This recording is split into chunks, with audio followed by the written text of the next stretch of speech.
की जय जय जय रघुवीर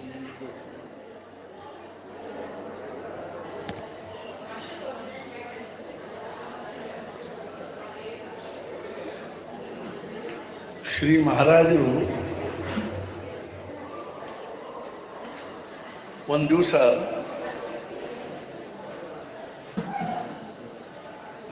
ದತ್ತ ಮಂದಿರದಲ್ಲಿ ಕೂತಿದ್ರು.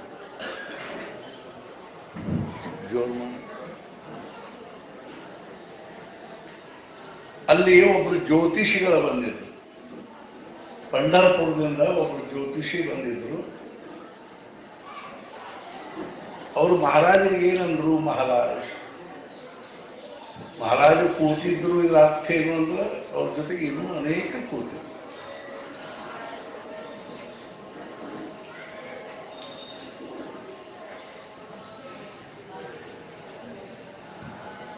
ಆ ಜ್ಯೋತಿಷಿಗಳು ಮಹಾರಾಜರಿಗೆ ಏನಂದ್ರು, ಮಹಾರಾಜ್ ನಾನು ನಿಮ್ ಕುಂಡ್ಲಿ ನೋಡ್ಬೇಕಂತ.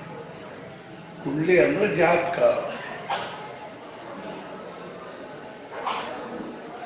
ಆಯ್ತು ನೋಡ್ರಿ ಅಂತ ತಗೊಂಡು ಮಹಾರಾಜರು ತರಿಸ್ಕೊಟ್ರು ಕೂಡಲೇ ಅವ್ರ ಜ್ಯೋತಿಷಿಗಳು ಅವ್ರ ಜಾತಕ ನೋಡಿದ್ರು. ಕುಂಡ್ಲಿ ನೋಡಿ ಏನಂದ್ರು, ಮಹಾರಾಜ್ ನಿಮಗೆ ಸಾಡೆ ಸಾತಿ ಅದ ಅಂತೆ.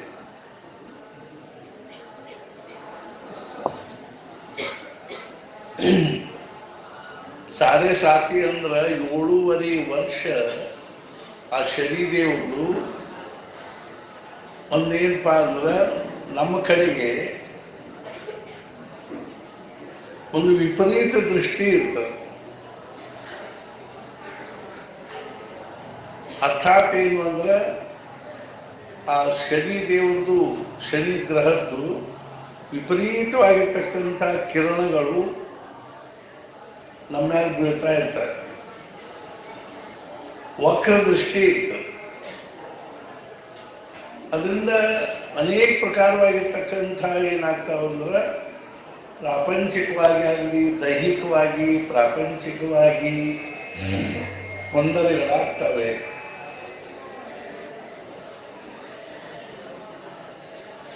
ಅವಾಗ ಮಹಾರಾಜರೇನೆಂದ್ರು, ಇದಕ್ಕೂ ಬರ್ತಕ್ಕ ಪಾಪ ಅದು ತಂದಾದ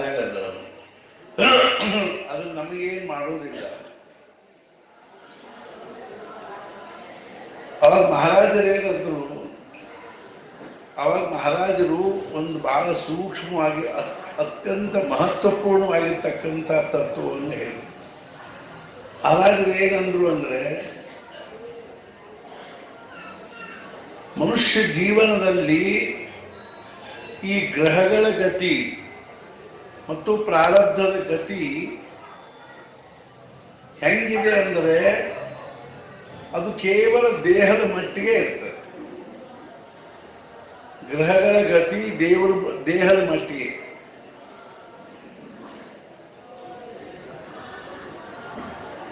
ಆದರೆ ಯಾರು ತಮ್ಮ ಮನಸ್ಸನ್ನು ದೇಹದೊಂದಿಗೆ ತಾದಾತ್ಮ್ಯ ಮಾಡಿಕೊಂಡಿರ್ತಾರೋ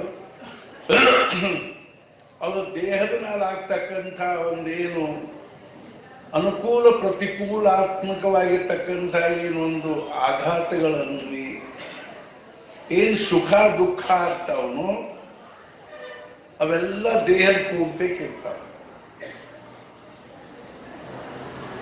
ದೇಹಕ್ಕೆ ಒದಗಿ ಬಂದಿರ್ತಕ್ಕಂಥ ಕಷ್ಟ ಸುಖ ಅನುಕೂಲ ಪ್ರತಿಕೂಲ ಇವೆಲ್ಲ ಏನವ ಅಂದ್ರೆ ಪ್ರಾರಬ್ಧದ ಅರ್ಥಾತ್ ಏನು ಆ ಗ್ರಹಗಳ ಗತಿಗನುಸಾರವಾಗಿ ವಿಪರೀತವಾಗಿ ನಮ್ಮ ದೇಹದ ಮೇಲೆ ಪರಿಣಾಮ ಮಾಡಿದ್ರು ಸಹಿತ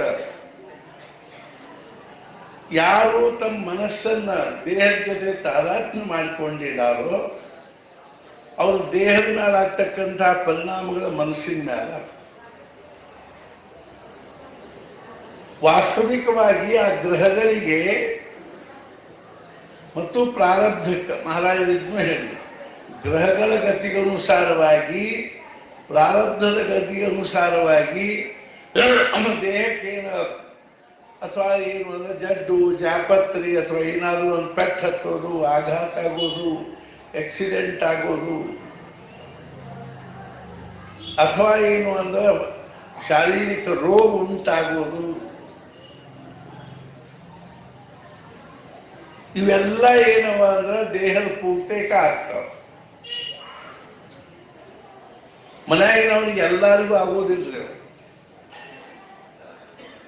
ಮತ್ತು ಯಾರು ದೇಹದ ಪೂರ್ತೇಕ ಆಗ್ತಾವೋ ಅವ್ರ ಮನಸ್ಸಿನ ಮೇಲೂ ಅವರಿಗೆ ಸ್ವತಂತ್ರವಾಗಿ ಪರಿಣಾಮ ಮಾಡ್ಲಿಕ್ಕೆ ಬರಂಗಿಲ್ಲ. ಯಾರು ತಮ್ಮ ಮನಸ್ಸನ್ನು ದೇಹದ ಜೊತೆಗೆ ತಾದಾತ್ಮ್ಯ ಮಾಡಿಕೊಂಡಾರೋ ಅಂದ್ರೇನು ಅಂದ್ರೆ ದೇಹಕ್ಕೆ ಸುಖ ಆದ ಕೂಡಲೇ ಮನಸ್ಸಿಗೆ ಸುಖ ಆಗೋದು, ದೇಹಕ್ಕೆ ಕಷ್ಟ ಆದ ಕೂಡಲೇ ಮನಸ್ಸಿಗೆ ಕಷ್ಟ ಆಗೋದು. ದೇಹದ ಅನುಕೂಲತೆಯಲ್ಲಿ ಮನಸ್ಸು ಹಿಗ್ಗೋದು, ದೇಹದ ಪ್ರತಿಕೂಲತೆಯಲ್ಲಿ ಮನಸ್ಸು ಕುಗ್ಗೋದು ಅಂತ ಯಾರಿಗೆ ಆಗ್ತದನೋ ಅವರಿಗೆ ಗ್ರಹಗಳ ಗತಿಗನುಸಾರವಾಗಿ ಮತ್ತು ಪ್ರಾರಬ್ಧದ ಗತಿಗನುಸಾರವಾಗಿ ಒದಗಿ ಬರ್ತಕ್ಕಂಥ ಅನುಕೂಲ ಅಥವಾ ಪ್ರತಿಕೂಲ ಪರಿಸ್ಥಿತಿಗೆ ಅನುಸಾರವಾಗಿ ಉಂಟಾಗ್ತಕ್ಕಂಥ ಏನು ಸುಖ ದುಃಖ ಅವನು ಅವು ಮನಸ್ಸಿನಲ್ಲೂ ಆಗ್ತದೆ. ಇಲ್ಲೇ ನಮ್ದು ಗದ್ದಲಾಗಿರೋದು. ದೇಹಕ್ಕೆ ಆಗ್ತಕ್ಕಂಥ ಸುಖ ದುಃಖ ಮನಸ್ಸಿಗೆ ಆಗ್ತದೆ, ದೇಹಕ್ಕೆ ಒದಗಿ ಬಂದಿರತಕ್ಕಂಥ ಸುಖ ದುಃಖ ಮನಸ್ಸಿಗೆ ಒದಗಿ ಬರ್ತದೆ. ಬರದೇ ಇರ್ತಕ್ಕಂಥವ್ರು ಹೆಂಗಿರ್ತಾರೆ ಹೇಳ್ತಾರೆ. ದೇಹಕ್ಕೆ ಒದಗಿ ಬಂದಿರತಕ್ಕಂಥ ಸುಖ ದುಃಖಗಳು ಮನಸ್ಸಿನ ಮೇಲೆ ಪರಿಣಾಮ ಆಗದೇ ಇರ್ತಕ್ಕಂಥವ್ರು ಹೆಂಗಿರ್ತಾರೆ ಹೇಳ್ತಾರೆ.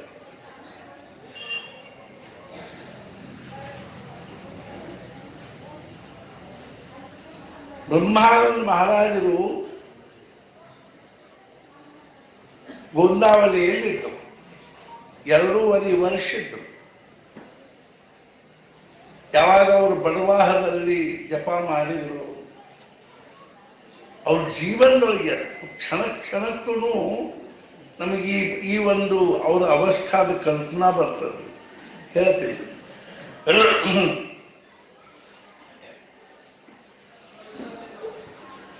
ನಿನ್ನೆ ದಾಸಬೋಧದಲ್ಲಿ ಒಂದು ಇದು ಬಂತು, ಒಂದು ಸಮಾಸ ಬಂತು ಅಥವಾ ಒಂದು ಓವಿ. ಕೊನೆಗೆ ಅವರು ಹೇಳಿದರು, ನಾಮಸ್ಮರಣೆ ಪಾವಾವೇ ಸಮಾಧಾನ.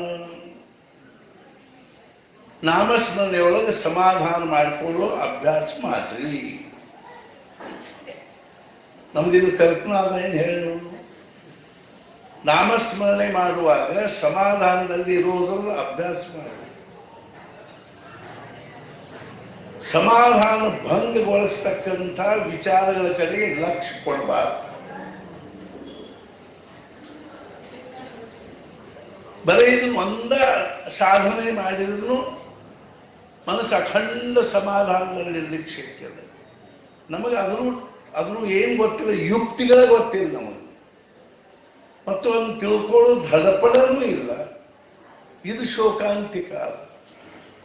ಒಬ್ಬರದೇ ಬಂದು ಕೂತಂಗ ನಮಗೆ ನಾಮಸ್ಮರಣೆ 8 ದಿವಸ ನಿಮ್ಮ ಹತ್ರ ಇರ್ತೀನಿ, ನನಗೆ ನಾಮಸ್ಮರಣೆ ಹೆಂಗೆ ಮಾಡಬೇಕು, ಅದ್ರ ಯುಕ್ತಿ ಏನಿರ್ತಾವ ನನಗೆ ಒಂದು ಸ್ವಲ್ಪ ತಿಳಿಸಿ ಹೇಳ್ರಿ ಅಂತ ಬಂದವರು ಒಬ್ಬರಲ್ಲೇ ಇದ್ದೀರಿ 42 ವರ್ಷದಾಗ.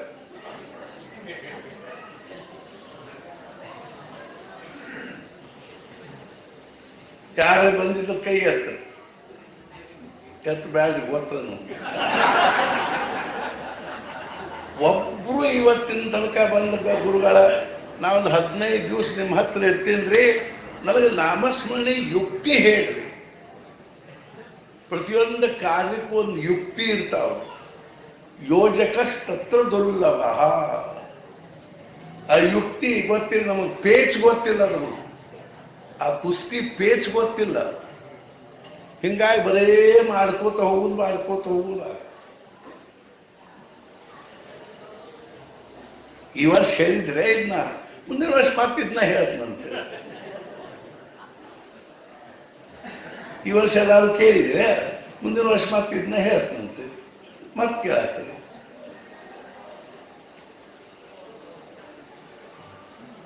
ನಾಮಸ್ಮರಣೆ ಪಾವಾವೇ ಸಮಾಧಾನ. ಸುಖ ದುಃಖ ಉದ್ವೇಗ ಚಿಂತಾ ಇರುವಾಗೂ ನಾಮಸ್ಮರಣೆ ಒಳಗೆ ಸಮಾಧಾನದ ಅಭ್ಯಾಸ ಮಾಡಬೇಕು.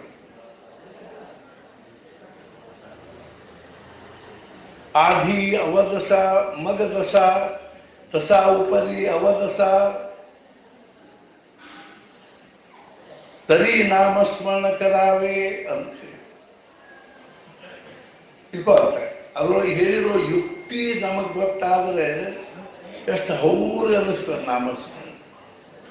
ಅದಕ್ಕಾಗಿ ನಾವು ಅಭ್ಯಾಸ ಮಾಡ್ಬೇಕು, ವರ್ಷಗಟ್ಟಲೆ ಅಭ್ಯಾಸ ಮಾಡ್ಬೇಕು. ತಿಳ್ಕೊಳ್ತಾರೆ. ನಾ ಯಾಕೆ ಹೇಳಿಕತ್ತೀನಿ ಅಂದ್ರೆ ಪರಿಸ್ಥಿತಿ ಎಂಥದ್ದರೆ ಬರಲಿ, ಅದು ಆ ಪರಿಸ್ಥಿತಿಗೆ ಅನುಸಾರವಾಗಿ ದೇಹದ ಮೇಲೆ ಆ ಪರಿಸ್ಥಿತಿಯ ಆಕ್ರಮಣ ಆಗುವಂತೆ. ಆದರೂ ನಾವು ನಮ್ಮ ಮನಸ್ಸನ್ನು ಬೇರೆಯಾಗಿ ಇಟ್ಟುಕೊಂಡು ಆ ಮನಸ್ಸನ್ನು ಅಖಂಡವಾಗಿರ್ತಕ್ಕಂಥ ಸಮಾಧಾನದಲ್ಲಿ ಇಟ್ಟುಕೊಂಡು ಈ ಗ್ರಹಗಳ ಗತಿಗನುಸಾರವಾಗಿ ಪ್ರಾರಬ್ಧದ ಗತಿಗನುಸಾರವಾಗಿ ದೈಹಿಕವಾಗಿರೋ ಕಷ್ಟ ಸುಖ ಅನುಭವಿಸ್ತಾ ಇರುವಾಗನು ಮನಸ್ಸನ್ನು ಶಾಂತಿ ಇಟ್ಕೊಂಡು ಹೋಗ್ಲಿಕ್ಕೆ ಬರೋದಕ್ಕೇ ಅಧ್ಯಾತ್ಮ ಅಂತ. ಇಲ್ಲಿ ಕಲಿಯೋದೇ ಇಷ್ಟ. ಇಲ್ಲಿ ಯಾವುದು ಚೀಟಿ ಚಪಾಟಿ ಮಾಡಿ ಪ್ರಾರಬ್ಧದ ಗತಿ ನಾವು ಬದಲು ಮಾಡ್ತೀವಿ. ಇಂಥದೊಂದು ಹೋಮ ಮಾಡ್ರಿ, ಇಂಥ ಒಂದು ಹವನ ಮಾಡ್ರಿ, ಇಂಥ ಜಪ ಮಾಡ್ರಿ ಅಂದ್ರೆ ನಿಮ್ಮ ಪ್ರಾರಬ್ಧದ ಗತಿ ಬದಲಾಗ್ತದ ಅಂತ ಹೇಳುವಂಥ ಸ್ಥಾನ ಅಲ್ಲ. ಪ್ರಾರಬ್ಧದ ಗತಿ ಬದಲು ಮಾಡುವಂಥ ಉಪದ್ವ್ಯಾಪದೊಳಗೆ ಸಾಧು ಸತ್ಪುರುಷರು ಬೀಳುವುದಿಲ್ಲ. ಮತ್ತೆ ಏನ್ ಮಾಡ್ತಾರ್ರಿ? ಆ ಪ್ರಾರಬ್ಧವನ್ನು ಅನುಭವಿಸುವಾಗೂ ಸಹಿತ ಹೆಂಗೆ ಸಮಾಧಾನದ ಇಲ್ಲಿ ಬರ್ತ ಅನ್ನೋದನ್ನು ಕಲಿಸ್ತಾರೆ. Life is an art. ಜೀವನ ಅನ್ನೋದು ಒಂದು ಕಲೆ ಅದ. ಇದನ್ನು ಹೇಳ್ತೀವಿ. ಆ ಕಲೆ ಹೆಂಗಿರ್ತದ ಅನ್ನೋದನ್ನು ಹೇಳ್ತೀವಿ. ಈ ನೀವು ಡೊಂಬರಾಟ ನೋಡಿರಿ. ಡೊಂಬರಾಟದಾಗ ಏನಿರ್ತಾವ, ಒಂದು ತಂತಿ ಕಟ್ಟಿರ್ತಾವ ನೋಡಿ. ಇತ್ಲಾಗ 2 ಗಳ ಇರ್ತಾವ, ಅತ್ಲಾಗ 2 ಗಳ ಇರ್ತಾವ. ಅದಕ್ಕೆ ನಡಕ್ ತಂತಿ ಕಟ್ಟಿರ್ತಾವ. ಒಂದು ಹುಡುಗಿ, ಒಬ್ಬ ಹೆಣ್ಮಗಳು ಆ ತಂತಿ ಮ್ಯಾಲ ನಡೀತಾರೆ. ನೀವು ಡೊಂಬರಾಟ ನೋಡಿರ್ಬೋದು. ಅಲ್ಲೊಬ್ಬ ಕೆಳಗೆ ಇಲ್ಲ ಒಂದು ಡ್ರಮ್ ಬಾರಿಸೋದು ಕೂತಿರ್ತಾರೆ. ಸುತ್ತಲೂ ಜನ ನಿಂತಿರ್ತಾರೆ. ಆ ಹೆಣ್ಮಗಳು ಕಚ್ಚಿ ಹಾಕೊಂಡು ಮ್ಯಾಲ ಹತ್ತಿ ಕೈಯಾಗ ಒಂದು ಬಡಿಗೆ ಇರ್ತದ. ಆಕೆ ಕೈಯಾಗ ಆ ಬಡಿಗೆ ಬ್ಯಾಲೆನ್ಸ್ ಮೇಲೆ ಹೋಗ್ತಿರ್ತಾವ.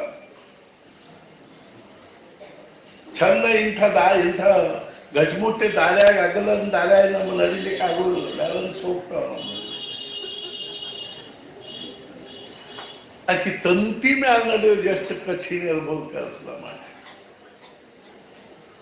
ಎಷ್ಟು ಅಭ್ಯಾಸ ಮಾಡಿರ್ಬೋದಾಗಿ. ತಂತಿ ಮ್ಯಾಲ ನಡೀತಾಳೆ, ಹಿಂಗೆ ಕೈಯಾಗ ಹಿಡ್ಕೊಂಡು. ಅವ್ ಕೆಳಗೆ ಡ್ರಮ್ ಬಾರಿಸ್ತಿರ್ತಾನೆ. ಆ ಸುತ್ತಲೂ ಜನ ನಿಂತವ್ರೆ. ಬಿದ್ದಿ ಕಾಲು ಮುರ್ಕೋತಿ ಬಿದ್ದಿ ಅಂದ್ರೆ ಒದರ್ತಿರ್ತಾರೆ. ಹೀಗಾಗಿ ಎಷ್ಟು ಸಾವಧಾನತೆಗಳೆಲ್ಲ ಮತ್ತು ಎಷ್ಟು ಅದರೊಳಗೇನು ಅಂದ್ರೆ ವಿಶೇಷವಾಗಿರ್ತಕ್ಕಂಥ ಅವಧಾನಗಳನ್ನು ಹೊಂದಿದ್ದಾಳೆ ಅನ್ನೋದನ್ನು ನಾವು ತಿಳ್ಕೋಬೇಕು. ಒಂದು ಜೀವನ ಅಂದ್ರೂ ಹಿಂಗಾದ. ಜೀವನನ್ನು ಒಂದು ಡೊಂಬರ ಆಗ್ತಿದ್ದ. ಜೀವನದಲ್ಲಿ ಒಂದು ಬೀಸು ಕಲ್ಲಿದ್ದಾರೆ. ಜೀವನ ಅಂದ್ರೆ ಒಂದು ನಾಟಕ ಇದ್ದಂತೆ.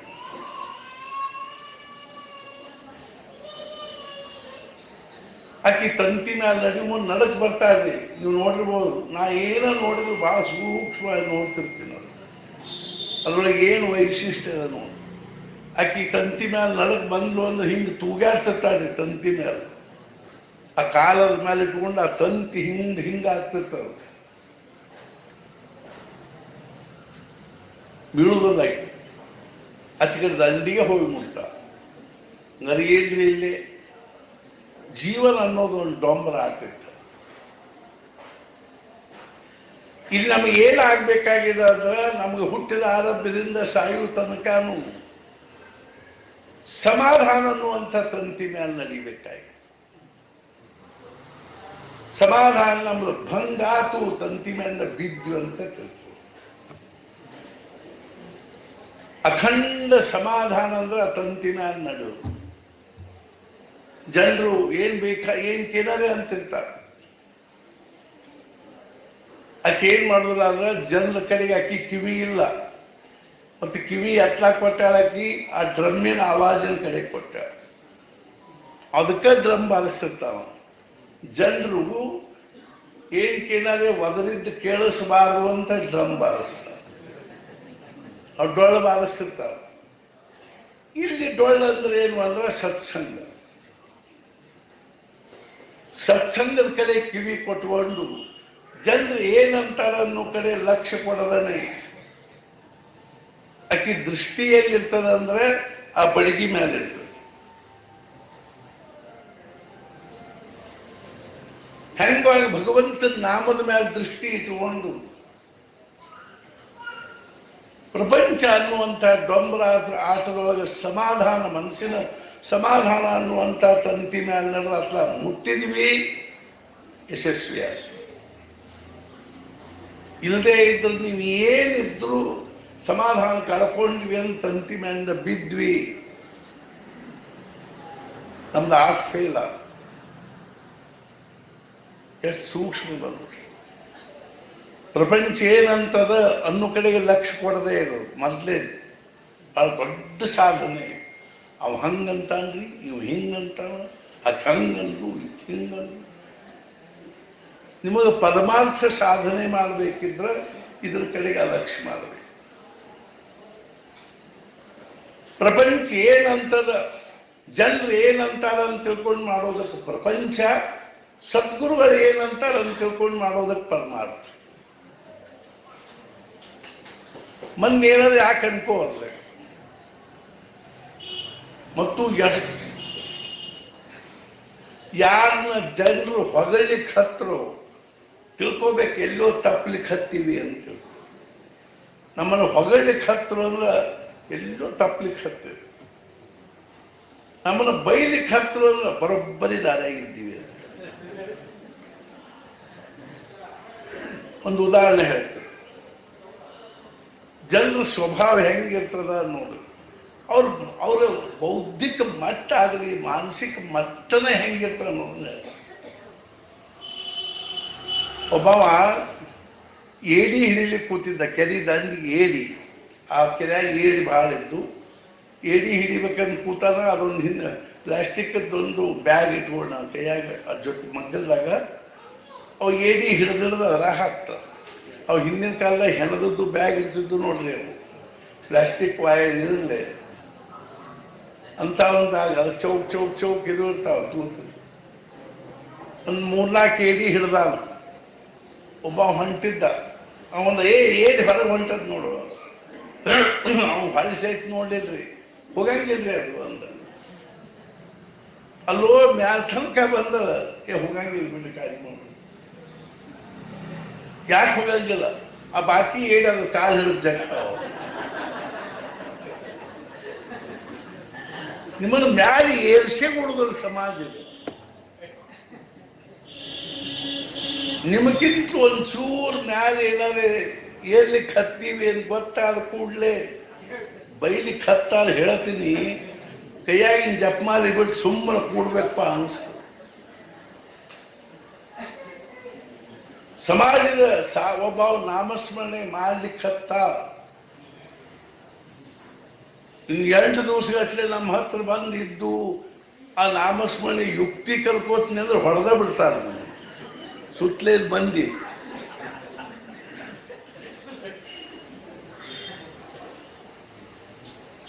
ಬುದ್ಧಿಗಿದ್ದದ ಇಲ್ಲ, ಏನ್ ದೊಡ್ಡ ಯುಕ್ತಿ ಕಲೆ ಅವನು. ಅದ್ರಾಗ ಏನ್ ಯುಕ್ತದ? ಜಪ್ಮಾಲಿ ಹಿಡ್ಕೊಳ್ಳೋದು, ಬಾಯ್ಲೆ ಅನ್ನೋದು. ಅವ್ರು ಅಷ್ಟು ಮಾಡ್ತಿರೋದಿಲ್ಲ, ಮಂದಿಗೆ ಹೇಳಿಕ್ಕೆ ಅಷ್ಟ. ಅರ್ಥಾತ್ ಏನು, ಸಮಾಜದ ಪರಿಸ್ಥಿತಿ ಹೆಂಗಿರ್ತದ ಅಂದ್ರೆ, ಲೋಕ್ ಮರಾಠಿ ಒಳಗೆ ಶಬ್ದ ಲೋಕ್ ಮಂಜೆ ಓಕ್. ಮರಾಠಿ ಒಳಗೆ ಓಕ್ ಅಂದ್ರೆ ವಾಕರ್ಕಿ, ಓಮಿಟಿಂಗ್. ಒಬ್ಬ ಸಾಧಕ ಸಾಧನೆ ಮಾಡ್ಲಿಕ್ಕೆ ಹತ್ತ ಅಂದ್ರೆ ಮೊದಲನೇ ಪ್ರತಿಕ್ರಿಯೆ ಏನು ಅಂದ್ರೆ ಉಪೇಕ್ಷೆ ಮಾಡ್ತಾರೆ. ಮನ್ಯಾಗ ಒಂದು ಹುಡುಗ ಜಪ ಮಾಡ್ಲಿಕ್ಕೆ ಹತ್ಕೊಳ್ಳಿ, ಮಾಡ್ಕೊಂತ ಹೋಗತ್ತೆ, ಏನೊಂದು ಎರಡು ಬಾರಿ ಮಾಡ್ತದೆ ಬಿಡ್ತದೆ.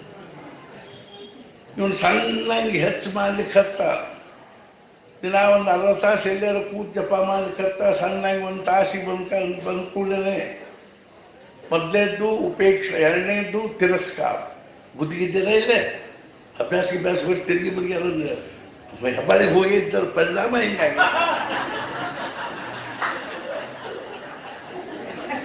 ಎರಡು ಸಲ ಹೇಳಿ ನಾವು ಹೋಗ್ಬೇಡ ಅಲ್ಲಿ ಹೋಗಿ ಕೂಡಲಿ ಎಲ್ಲ ಹಿಡ್ಕೊಂಡು ನೋಡಿ ನಿನ್ಗೂ ಹುಡುಕೋ ಕೆಲಸ, ನೀವು ಬುದ್ಧಿಗಿದ್ದೀರಿ ಇಲ್ಲಿ. ಹಿಂದಿಂದ ಎಲ್ಲ ಕೇಳಿವ್ರಿ ನಾವು. ಮತ್ತೆ ಇಲ್ಲಿ ಬಂದ್ಕೊಳ್ಳೆ ಗುರುಗಳು ನೀವು ಹೆಂಗೆ ಹೇಳಿದ್ರೆ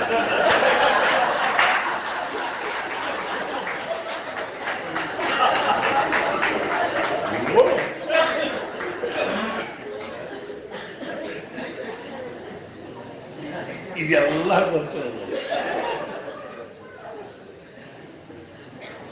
ಉಪೇಕ್ಷಾ ಮಾಡ್ಕೊಳ್ತಾ ಹೋಗಿ, ಆಮೇಲೆ ತಿರಸ್ಕಾರಿಸು.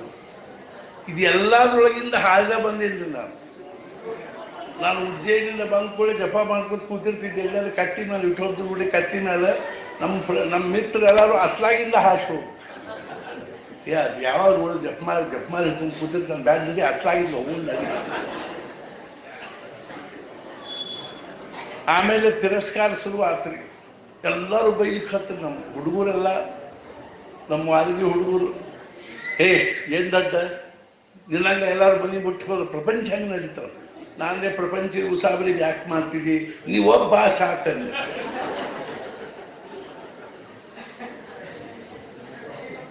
ನಿನಗೆ ಬುದ್ಧಿ ಇಲ್ಲ, ನನಗೂ ಬುದ್ಧಿ ಇಲ್ಲ ಅಂತಾರ. ತಿರಸ್ಕಾರ, ಆಮೇಲೆ ವಿರೋಧಿಸುವುದು. ಎಷ್ಟೋ ನೋಡಿಲ್ಲ ಕೇಳಿನಿ. ಏನು ಅಂದ್ರೆ ಮನ್ಯಾಗಿನವ್ರ ಜಪ್ಮಾಲಿ ಕಸದ ಕಿಟಕಿಯಾಗ ಹಾಸಿ ಹೊರಗೆ ಹೋಗಿರ್ತಾರೆ. ಹೆಂಗ್ ಮಾಡ್ತೀವಿ ನೋಡ್ತೀನಿ ನಾ ಅಂತ. ಜಪ್ಮಾಲಿ ಹಿಡದೆ ಅಂದ್ರೆ ಹೊಡೆದ ಬಿಡ್ತೀವಿ ಅಂತ. ಅಯ್ಯೋ, ಇದು ಏನ್ ಬಹಳ ವಿರೋಧ ಅಲ್ರಿ. विष का प्याला राणा जी ने भेजा, पीवत मेरा हासी रे, पग गुंगरु बांध मेरा नासी। साधु संग बैठी बैठी लोक लाज कोई, सास कहे कुल नासी रे। लोग कहे मीरा भई बावरी, सास कहे कुल नासी रे, पग गुंगरु बांध मेरा नासी। ಸಾಕ್ರಟಿಸ್ ವಿಷ ಕುಡಿದ್ರೆ ಅವು ಮಹಾರಾಜರಿಗೆ ವಿಷ ಹಾಕಿದ್ರು. ಯೇಸು ಕ್ರಿಸ್ತನನ್ನು ಶಿಲುಬೆಗೆ ಏರಿಸಿದ್ರು. ಹರಿದಾಸ್ ಅಂತ ಒಬ್ರು ಸಾಧು ಇದ್ದಲ್ಲಿ, ಅವ್ರು ಸ್ವತಃ ಮುಸಲ್ಮಾನ್ ಇದ್ದು ಅವೇನಾಗಿದ್ದ ಅಂದ್ರೆ ಸಾಧು ಆಗಿದ್ದ. ಅವನು ಮುಸಲ್ಮಾನರು ಹೊಡಿತಿದ್ರು, ಹಿಂದೂಗಳು ಹೊಡಿತಿದ್ರು. ನೀ ಮುಸಲ್ಮಾನಾಗಿ ನಮ್ಮ ನಾಮಸ್ಮರಣೆ ಯಾಕೆ ಮಾಡ್ತೀನಿ ಅಂತ ಇವ್ರು ಹೊಡಿತಿದ್ರು. ನೀ ಮುಸಲ್ಮಾನಾಗಿ ಅವ್ರ ನಾಮಸ್ಮರಣೆ ಯಾಕೆ ಮಾಡ್ತೀನಿ ಅಂತ ಅವ್ರು ಹೊಡಿತಿದ್ರು. ಅದರ ಲಕ್ಷಣ ಸಾಧು ಇತ್ತು. ಚೈತನ್ಯ ಮಹಾಪ್ರಭುಗಳ ಶಿಷ್ಯ ಅವನು. ವಿರೋಧ ವಿರೋಧ ವಿರೋಧ. ಹುಚ್ಚೀರಪ್ಪದ್ದನ್ನು ಹೆಂಗ ಬೇಕಂಗ್ ಬಡಿದ್ರು ಸಮಾಜದಲ್ಲಿ. ಕಂಬಕ್ಕೆ ಕಟ್ಟಿ ಬಡಿದ್ರು, ಗಿಡಕ್ಕೆ ಕಟ್ಟಿ ಬಡಿದ್ರು, ಒಂದು ಚೂರು ಪ್ರತಿಕ್ರಿಯೆ ಆಗಿದವು. ಈಗ ಹುಚ್ಚೀರಪ್ಪನ್ ಹುಚ್ಚುಗಳೆಲ್ಲ ಸೇರಿ ಆ ಹುಚ್ಚೀರಪ್ಪನ ಜಾತ್ರೆ ಮಾಡ್ತಾರೆ. ನಾ ಯಾಕೆ ಹೇಳಿ ಕತ್ತೀನಿ ಅಂದ್ರೆ ಸಮಾಜದ ಪ್ರತಿಕ್ರಿಯಾನ ಹಂಗದ. ದೈಹಿಕವಾಗಿ ಕಷ್ಟ ಅನುಭವಿಸ್ಬೇಕು. ಸಮಾಜದ ಹಿಂಸೆಗಳನ್ನ ಸಮಾಧಾನ ತಡ್ಕೊಳ್ಳಿಕ್ಕೆ ಬರಬೇಕು.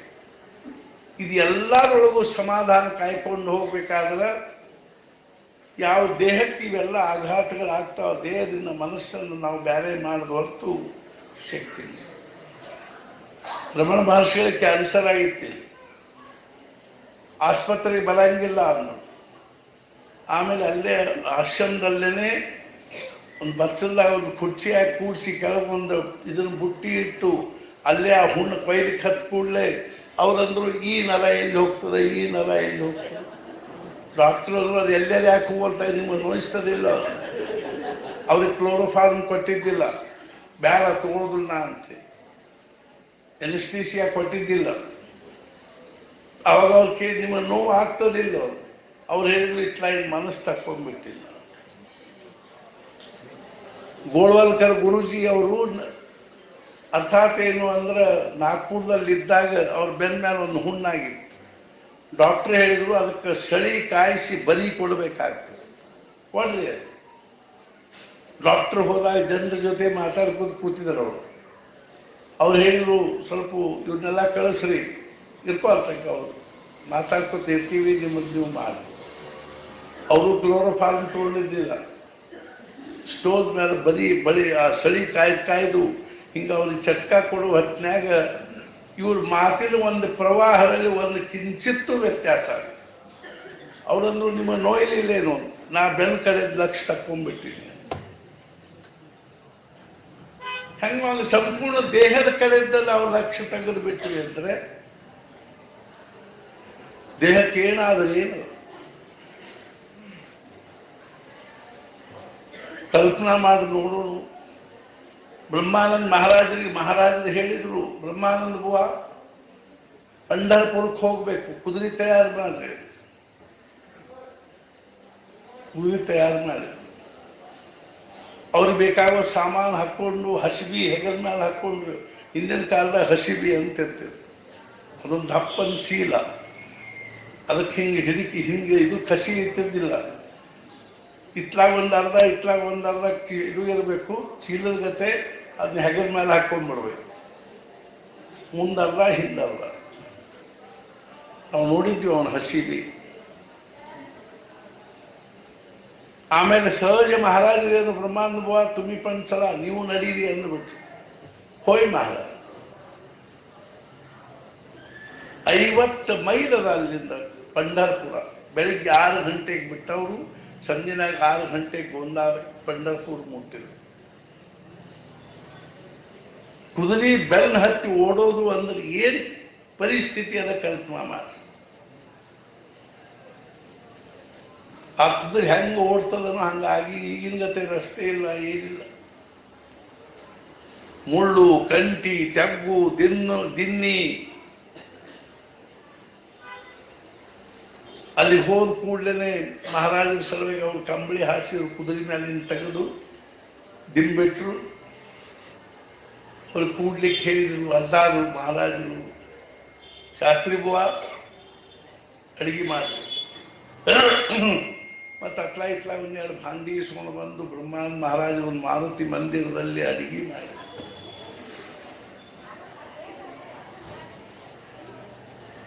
ಆ ಮನಸ್ಸು ದೇಹದ ಜೊತೆ ಇಲ್ಲೇ ಇಲ್ರಿ. ಸುಖ ದುಃಖ ಅನುಭವಿಸೋ ಮನಸ್ಸೇನದನು ಆ ದೇಹದ ಜೊತೆ ಇಲ್ಲೇ ಇಲ್ಲ.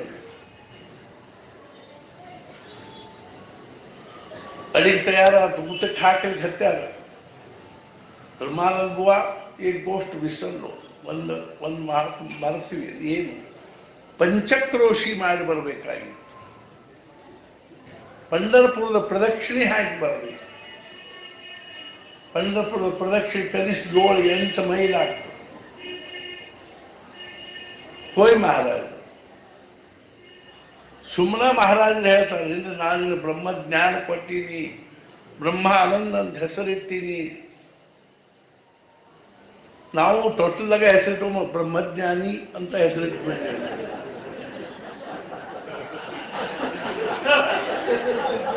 ಇವರು ಬ್ರಹ್ಮಜ್ಞಾನಿ.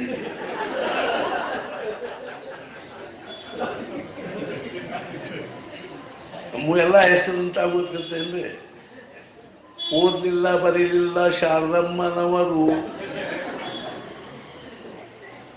ಬಡಿಲಿಲ್ಲ ಭೀಮಣ್ಣನವರು, ಹಾರಲಿಲ್ಲ ಚೀರಲಿಲ್ಲ ಹನುಮಪ್ಪನವರು, ದುಡ್ಡಿಲ್ಲ ದುಗ್ಗಾನಿಲ್ಲ ಲಕ್ಷ್ಮಮ್ಮನವರು.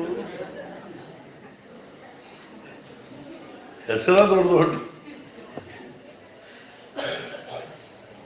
ಓದಿಲ್ಲ ಬರೀ ಇಲ್ಲ ಶಾರದಮ್ಮನವರು.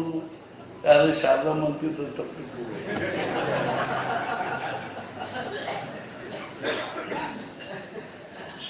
ಪಂಚಕ್ರೋಶ ಮಾಡಿ ಬಂದರು. ಮಹಾರಾಜ ಕಣ್ಣ ನೀರು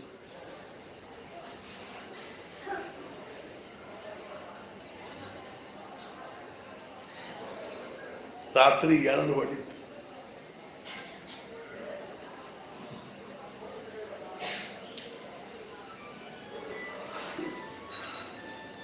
ಅವರು ಮಹಾರಾಜರು ಬಲ್ಕೊಂಡ್ರು.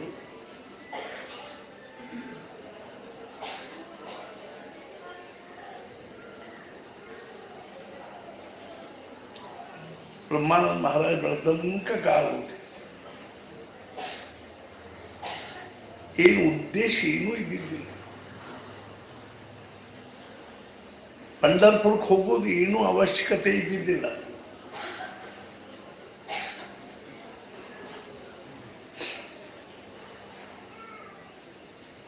ಬ್ರಹ್ಮಾನಂದ ಅಂದ್ರೆ ಏನ್ ಚೀಜ್ ಇದ್ದಾರೆ ಅನ್ನೋದನ್ನು ಜಗತ್ತಿಗೆ ತೋರಿಸ್ಬೇಕಾಗಿತ್ತು. ಮರದೂಷ್ ಮುಂಜಾನೆ ಇಬ್ರು ಪಾಂಡುರಂಗನ ದರ್ಶನಕ್ಕೆ ಹೋದ್ರೆ ಪಾಂಡುರಂಗನ ಕೊಳ್ಳದಿರ್ತಕ್ಕಂಥ ಮಾಲಿ ಇಬ್ಬರು ಬೆನ್ನಲ್ಲಿ ಬಿಟ್ಟು ಅಲ್ಲಿಂದ ಮತ್ತೆ ತಿರುಗಿ ಬರುವ ಮುಖ ಮಾಡ್ಕೋತ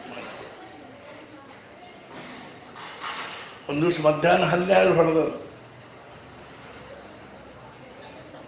ಮಹಾರಾಜ ಬ್ರಹ್ಮಾನ ಅರ್ಥಾತ್ ಅಪ್ಪ ಸಾಹೇಬ್ ಬಡಗಾಂವ್ಕರ್ಗೆ ಹೇಳಿದ್ರು, ಅಪ್ಪ ಸಾಹೇಬ್ ನಮಗೆ ಗಿರ್ವಿಗೆ ಹೋಗ್ಬೇಕಾಯ್ದ, ಚಕಡಿ ತಯಾರು ಮಾಡ್ರಿ. ಚಕಡಿ ರೆಡಿ ಆಯ್ತು. ಅಪ್ಪ ಸಾಹೇಬರು ಮುಂಚೆ ಹತ್ತಿ ಕೂತರು.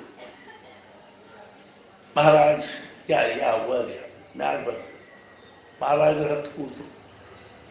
ಬ್ರಹ್ಮಾನಂದ ಮಹಾರಾಜ ಹಿಂದೆ ಕೈ ಮುಕ್ಕೊಂಡು ನಿಂತಿದ್ರು. ಆಜ್ಞಾ ಆಗೋದ್ರ ಪ್ರತೀಕ್ಷಾದೊಳಗಿರ್ತಿದ್ರೆ ಹೊರತು ನನಗೇನಾದ್ರೂ ಹೇಳಿದ್ರೆ ನಾನು ಹೆಂಗ್ ಮಾಡಲಿ ಅನ್ನೋ ಒಂದು ಇದ್ರೊಳಗಿರ್ತೀವಿ, ವಿಚಾರದಲ್ಲಿ ಇರ್ತಿದ್ದೀನಿ. ಬ್ರಹ್ಮಾನಂದ ಬುವ ನೀವು ನಡೀರಿ ಅಂತ ಹೋಯ್ ಮಹಾರಾಜ. ಗಿರ್ವಿ ಅಲ್ಲಿಂದ 12 ಮೈಲ್ ಅದ. ಮಠ ಮಧ್ಯಾಹ್ನ ಆಗ್ಯದ. ನೆಲ ಕಾಯ್ದದ ಅಷ್ಟ ಅದರ ಮಣ್ಣು ಭಯಂಕರ ಹಾಳು ಮಣ್ಣು ಕಾಯ್ದು ಧೂಳು. ಚಕಡಿ ಮುಂದೆ ಹೊಂಟು ಬ್ರಹ್ಮಾನಂದ ಮಹಾರಾಜ ಹಿಂದಿಂದ ಓಡ್ಲಿಕ್ಕೆ. ಅವಾಗ ಅಪ್ಪ ಸಾಹೇಬ್ ಬಡಗಾಂವ್ಕರ್ ಹೇಳಿದ್ರು, ಮಹಾರಾಜ್ त्यांना वर यायला असू दे ते बरे आहे, ಇರ್ಕೋಲ್ಲ ಅವ್ರು ಬರೋಬ್ಬರ ಇದ್ದ. ಕೊನೆಗೆ ಮಹಾರಾಜ ಮತ್ತೊಂದ್ಸಲ ಹೇಳಿಕೊಳ್ಳಿ ಮಹಾರಾಜ ತಮ್ಮ ಕಾಲಾಯಿನ ಖಡಾವು ತೆಗೆದು ಹೋಗಿದ್ರು. ಬ್ರಹ್ಮಾನಂದ ಮಹಾರಾಜ ಖಡಾವು ಹಿಡ್ಕೊಂಡವ ಅದನ್ನ ತಲೆ ಮೇಲೆ ಇಟ್ಕೊಂಡು ಓಡ್ಲಿಕ್ಕೆ ಹತ್ತಿದ್ರು.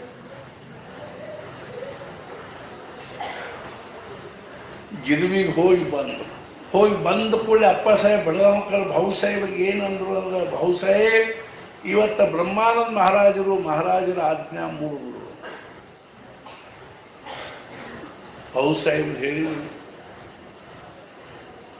ಅಪ್ಪ ಸಾಹೇಬ್ ಆಜ್ಞಾ ಪಾಲನೆ ಹೆಂಗ ಮಾಡಬೇಕು ಅನ್ನೋದನ್ನು ಕೇವಲ ಬ್ರಹ್ಮಾನಂದ ಮಹಾರಾಜರು ಒಬ್ಬರ ತಿಳ್ಕೊಂಡಾರೆ ಹೊರತು ಉಳಿದವ್ರು ಯಾರೂ ಇನ್ನೂ ತಿಳ್ಕೊಂಡಿಲ್ಲ.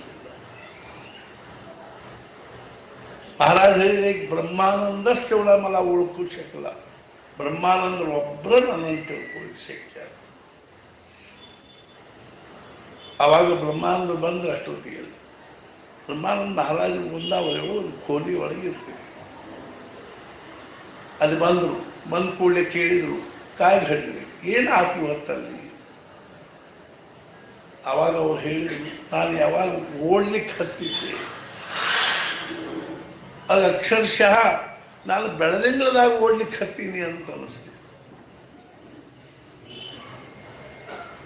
ಇವು ಎದರ ಭೂಮಿಕಾ ಇವು ಮನೋಭೂಮಿಕಾ.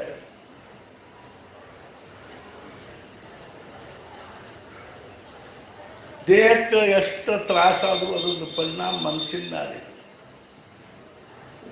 ಪರಮಾರ್ಥದಲ್ಲಿ ನಮ್ಗೆ ಇದನ್ನ ಸಾಧಿಸ್ಬೇಕು. ಆಮೇಲೆ ಯಾವಾಗ ಅವ್ರು ಖಡಾವು ಕೆಳಗೆ ಹೋದ ಕೂಡ ಖಡಾವು ತಲೆ ಮೇಲೆ ಇಟ್ಕೊಂಡು ಓಡ್ಲಿಕ್ಕೆ ಹತ್ತಿ ಅಕ್ಷರಶಃ ನನಗೆ ಬರ್ಫ್ನಲ್ಲಿ ಓಡ್ಲಿಕ್ಕೆ ಹತ್ತಿದೇನು ಅನಿಸುವಂಗ ಅನಿಸ್ತು. ಅವಾಗ ಭಾವು ಸಾಹೇಬ್, ಅಪ್ಪ ಸಾಹೇಬ್ ಇದು ಆಜ್ಞಾ ಮುರಿದ ಲಕ್ಷಣ ಏನಿದು ಅಂತ. ನಾ ಯಾಕೆ ಹೇಳಿಕ್ ಹತ್ತೀನಿ ಅಂದ್ರ, ಮಹಾರಾಜರು ಏನಂದ್ರು, ಆ 7.5 ತನ್ನ ದಾರ್ಯಾಗದ ಇರ್ಕೋವಲ್ತ.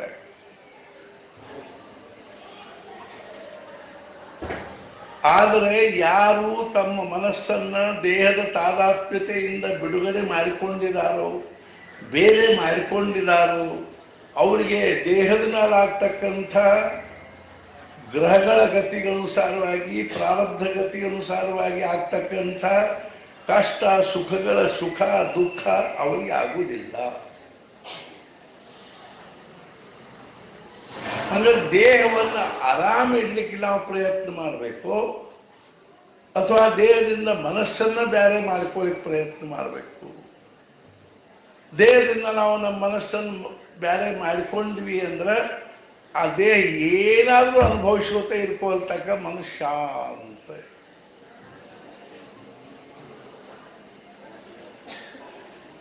ಇದನ್ನು ಮಹಾರಾಜರು ಜ್ಯೋತಿಷಿ ಹೇಳಿದರು. ಮತ್ತ ಆ ಮನಸ್ಸನ್ನು ಎಲ್ಲಿ ಇಡ್ಬೇಕ್ರಿ ನಾವು? ಆ ಮನಸ್ಸನ್ನು ಭಗವಂತನ ನಾಮದಲ್ಲಿ ಇಡಬೇಕು. ಭಗವಂತನ ನಾಮದಲ್ಲಿ ಇದ್ದುಕೊಂಡು ದೇಹದ ಕಷ್ಟ ಸುಖಗಳನ್ನು ನಾವು ಅಲಕ್ಷ್ಯ ಮಾಡಿ ನಿಧಾನವಾಗಿ ನಾಮಸ್ಮರಣೆ ಪಾವಾವೇ ಸಮಾಧಾನ. ದೇಹಕ್ಕೆ ವೇದನಾ ಅಲ್ಕತಿರ್ಬೋದು, ಆದರೂ ಮನಸ್ಸನ್ನು ಶಾಂತವಾಗಿ ಇಟ್ಟುಕೊಂಡು ನಾಮಸ್ಮರಣೆ ಮಾಡಿಕೊಂಡು ಆ ದೇಹದ ಅರ್ಥಾತ್ ಏನು ಅಂದ್ರೆ ವೇದನೆ ಕಡೆಗೆ ಲಕ್ಷ್ಯ ಕೊಡದೇ ಇದ್ದರೆ, ಮನಸ್ಸನ್ನು ಅರ್ಥಾತ್ ಏನು ಅಂದ್ರೆ ತಾದಾತ್ಮ್ಯಗೊಳಿಸದೇ ಇದ್ದರೆ ಮನಸ್ಸಿನ ಪೂರ್ತಿಯಾಗಿ ಮನಸ್ಸು ಶಾಂತ ಇರ್ತದೆ. ಆದ್ದರಿಂದ ದೇಹದ ವೇದನೆಯೂ ವಿಶೇಷ ಅನಿಸೋದಿಲ್ಲ.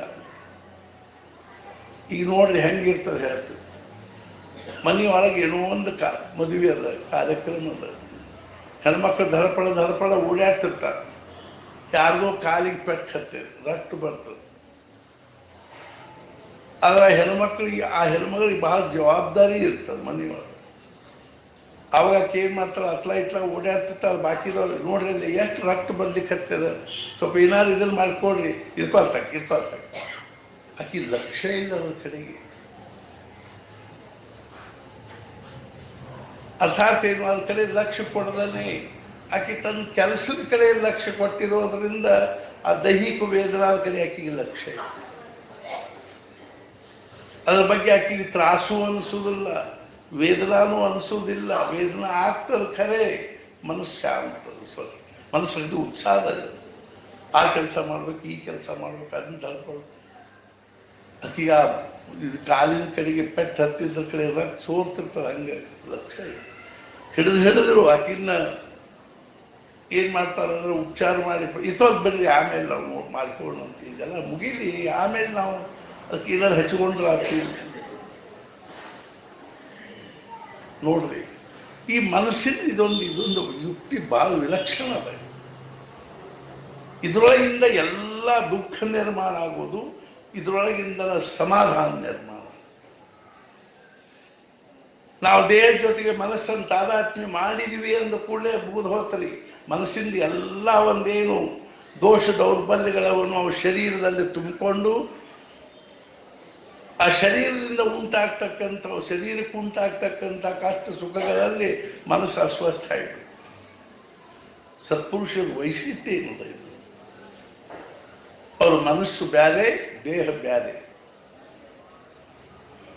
ಈ ಮನಸ್ಸನ್ನು ಎಲ್ಲಿ ಇಡ್ಬೇಕ್ರಿ ನಾವು? ಅದಕ್ಕೊಂದು ಉದಾಹರಣೆ. ಜೀವನ ಅಂದ್ರೆ ಹೆಂಗದ ಅಂದ್ರೆ ಬೀಸು ಕಲ್ಲಿದ್ದಂಗ. ಬೀಸು ಕಲ್ಲಿನೊಳಗೆ ಏನಿರ್ತಾವ, 4 ಅಂಗಿರ್ತಾವ.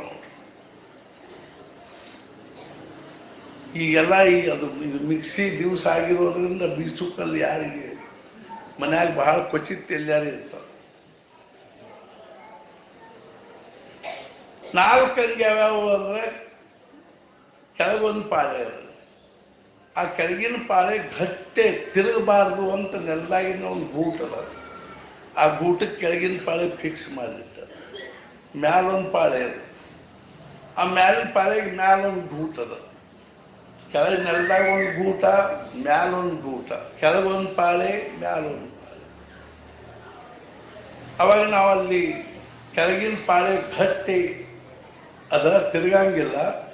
ಆ ಮ್ಯಾಲಿನ ಭೂತ ಹಿಡಿದು ನಾವು ಹಿಂಗೆ ಮ್ಯಾಲಿನ ಪಾಳೆಯನ್ನು ತಿರುಗಿಸ್ತಾ ಇರುವಾಗ ಹಿಟ್ಟು ಅಥವಾ ಕಾಳು ಹಾಕಿದ್ವಿ ಅಂದ್ರೆ ಹಿಟ್ಟು ಬೀಳುತ್ತೆ.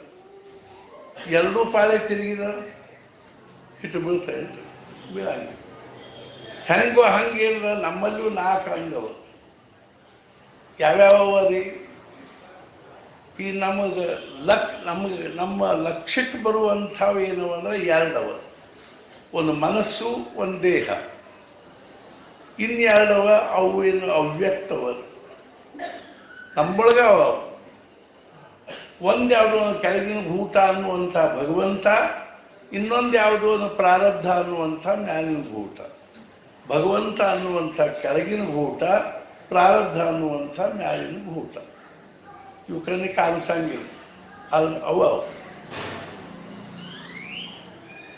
ಈಗ ನಾವೇನ್ ಮಾಡಬೇಕು ಅಂದ್ರೆ ಮನಸ್ಸನ್ನು ಕೆಳಗಿನ ಪಾಳೆಯನ್ನ ಆ ಭಗವಂತ ಅನ್ನೋ ಕೆಳಗಿನ ಭೂತಕ್ಕೆ ಫಿಕ್ಸ್ ಆಗಿದೆ. Life is an art. ನಾ ಡೊಂಬರಾಟದ ಕಲಾ ಹೇಳಿದೆ, ಈ ಬೀಸು ಕಲ್ಲಿಂದ ಹೇಳ್ತೀನಿ, ಆಮೇಲೆ ನಾಟಕದ್ದು ಹೇಳ್ತೀನಿ.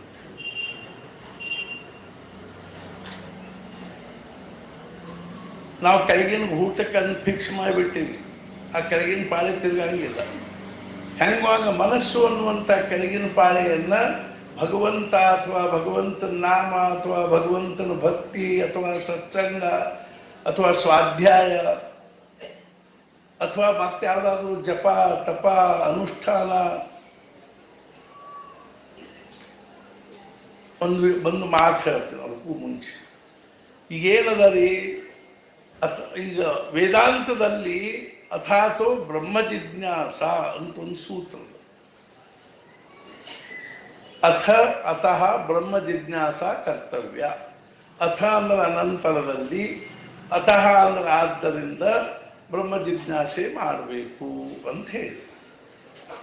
ಏನಾದ ಮೇಲೆ ಅದಕ್ಕೆ ಅವ್ರು ಹೇಳ್ತಾರೆ, ಸಾಧನ ಚತುಷ್ಟಯ ಸಂಪನ್ನಾನಂತರಂ ಬ್ರಹ್ಮ ಜಿಜ್ಞಾಸ ಕರ್ತವ್ಯ.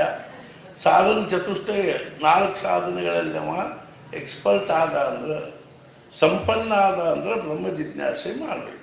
ಅಂಥ ಜ್ಞಾನಿಗಳ ಹತ್ರ ಹೋಗಿ ಕಿಂ ಬ್ರಹ್ಮ, ಬ್ರಹ್ಮ ಅಂದ್ರೆ ಏನು, ಕಾ ಮಾಯಾ, ಮಾಯಾ ಅಂದ್ರೆ ಏನು, ಕೋ ಜೀವ, ಜೀವ ಅಂದ್ರೆ ಏನು, ಕಃ ಪ್ರಪಂಚ, ಪ್ರಪಂಚ ಅಂದ್ರೆ ಏನು, ಇತ್ಯಾದಿ ಇತ್ಯಾದಿ ವೇದಾಂತದ ವಿಚಾರ ಮಾಡಬೇಕು. ಏನಾದ ಮೇಲೆ ಸಾಧನ ಚತುಷ್ಟಯ ಸಂಪನ್ನ. ಏನ್ರಿ ಅವು ಸಾಧನ ಚತುಷ್ಟಯ? 4 ಸಾಧನೆ. ಅದ್ರೊಳಗೆ ಮೊದಲೇದ್ದೇನು ಮತ್ತೆ ಆತ್ಮಾನಾತ್ಮ ವಿವೇಕ. ಆತ್ಮ ಮತ್ತು ಅನಾತ್ಮ, ಸತ್ ಮತ್ತು ಅಸತ್, ನಿತ್ಯ ಅನಿತ್ಯ, ಹಿಂಗಂತಾರೆ. ಹಾಗಾದ್ರೆ ಈಗ ನಿತ್ಯ ಅನಿತ್ಯ ಅಂದ್ರೆ ನಮ್ಗೆ ಹೆಂಗ ಅವನ್ನೆಲ್ಲ ವಿಶ್ಲೇಷಣೆ ಮಾಡಿ ಬರ್ತದೆ, ವಿಭಾಜನೆ. ಯಾವುದು ಶಾಶ್ವತವಾದದ್ದು, ಯಾವುದು ಅಶಾಶ್ವತವಾದದ್ದು, ಯಾವುದು ಹೆಂಗೆ ಅನ್ನೋಕ್ಕಿಂತಲೂ ಒಂದು ಸರಳ ಅರ್ಥದಲ್ಲಿ ಹೇಳ್ತಾರೆ. ಯಾವ್ದು ನಮ್ಮನ್ನು ನಿತ್ಯದ ಕಡೆ ತಗೊಂಡು ಹೋಗ್ತಾ ಅದನ್ನೋ ಅದು ನಿತ್ಯ, ಯಾವ್ದು ನಮ್ಮನ್ನು ಅನಿತ್ಯದ ಕಡೆ ತಗೊಂಡು ಹೋಗ್ತದನೋ ಅದು ಅನಿತ್ಯ. ಇಷ್ಟು ಕೊಂಡ್ರೆ ಸಾಕು. ನಿತ್ಯದ ಕಡೆ ಏನು ತಗೊಂಡು ಹೋಗ್ತದೆ ನಮ್ಮನ್ನ? ನಾಮಸ್ಮರಣೆ, ಜಪ, ಪೂಜಾ, ಪುನಸ್ಕಾರ, ಪಾಠ, ಪ್ರವಚನ, ಸತ್ಸಂಗ, ಸ್ವಾಧ್ಯಾಯ, ಹೋಮ, ಹವನ, ಯಜ್ಞ, ಯಾಗ, ತಪಶ್ಚರ್ಯ, ಉಪವಾಸ, ವ್ರತ, ವೈಕಲ್ಯ, ಇವೆಲ್ಲ ನಮ್ಮನ್ನು ನಿತ್ಯದ ಕಡೆ ತಗೊಂಡು ಹೋಗ್ತಾರೆ. ಆದ್ರೆ ನಾವು ನಿತ್ಯ ದುಡ್ಡು, ವ್ಯವಹಾರ, ಮನಿ, ಪ್ರಪಂಚ, ಹೊಲ, ಅದು ಇದು, ಬೆಳ್ಳಿ ಬಂಗಾರ, ವಸ್ತು, ಒಲಿವಿ, ಸಮಾಜದಲ್ಲಿ ಮಾನ, ಪ್ರತಿಷ್ಠಾ, ಗೌರವ, ಅಧಿಕಾರ, ಇವೆಲ್ಲ ನಮ್ಮನ್ನು ಅನಿತ್ಯದ ಕಡೆ ತಗೊಂಡು ಹೋಗ್ತಕ್ಕಂಥವುಗಳು. ಆದ್ರಿಂದ ಇವು ಅನಿತ್ಯ. ಈಗ ನಿತ್ಯಾನಿತ್ಯ ವಸ್ತು ವಿವೇಕ ಆಗ್ಬೇಕು ನಮಗೆ. ಇನ್ನು ಇದಕ್ಕೂ ಒಂದು ಬಹಳ ಮಜಾ ಸೇರದ ಮಹಾರಾಜರು ಹೇಳಿದ್ರು. ನಿತ್ಯಾನಿತ್ಯ ವಸ್ತು ವಿವೇಕ, ಆತ್ಮಾನಾತ್ಮ ವಿವೇಕ ಅನ್ನೋದ್ರ ಬಗ್ಗೆ ಮಹಾರಾಜರು ಒಂದು ಉದಾಹರಣೆ ಇದೆ. ನಿತ್ಯ ಯಾವುದು ಅನಿತ್ಯ ಯಾವುದು ಅಂತ ಹೆಂಗೆ ತಿಳ್ಕೊ. ಮಹಾರಾಜರು ಏನಂದ್ರು, ತಂದಿ ಮಗನಿಗೆ ಹೇಳಿದ, ಹೋಗೋ ಇವಿಷ್ಟು ಲೀಸ್ಟ್ ಮಾಡಿದ್ದೀನಿ, ಇವಿಷ್ಟು ಸಾಮಾನು ತಗೊಂಡ್ಬಾ ಅಂತ ಹೇಳಿ ಕೂಡಲೇ ಅಪ್ಪ ಅವನ ಕೈಗೆ 2,000 ರೂಪಾಯಿ ನೋಟ್ ಕೊಟ್ಟ. 5,000, 2,000,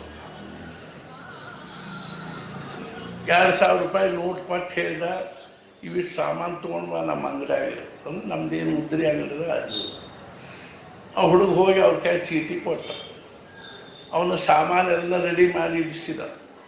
ದುಡ್ಡು ಕೊಡಂದ. ಇವ್ ಕಿಶೆದಾಗಿಂದ ಅವ್ರ ಅಪ್ಪ ಹೇಳಿದ್ದ, ಕೆಳ್ಕೊಂಡು ಹೋದಿ ಯಾಚರ ಗಜಮುಟ್ಟೆ ಹಿಡ್ಕೊಂಡು ಹೋಗು. ಆ ಹುಡುಗ ಅಂಗಡಿ ತನಕ ನಿನ್ ಕಿಶೆ ಗಟ್ಟೆ ಹಿಡ್ಕೊಂಡು ಹೋದ. ಬಿದ್ಗಿದ್ದಿತ್ತಂತ ಹೋಗಿ ಅವನ್ ಕ್ಯಾಕ್ ಕೊಟ್ಟ. ಅವ ಅಂಗಡಿ ಅವ ಅದನ್ನ ಹಿಂಗ ಹಿಡಿದು ನೋಡ್ದ. ತಮ್ಮ ಇದು ಕ್ವಾಟಿ ನೋಟ್ ಅದ ಅಂತ. ಈ ನೋಟ್ ಕ್ವಾಟ್ಯದ, ಈ ನೋಟ್ ಕ್ವಾಟ್ಯದ ಅನ್ಬೇಕು. ಅದಕ್ಕೆ ಕಿಮ್ಮತ್ತು ಎಷ್ಟು ಹೇಳಿ. ಈ ನೋಟು ಅಸಲಿ ಅಲ್ಲ, ನಕಲಿ ಅದ. असली क्या है नकली क्या है पूछो दिल से मेरे.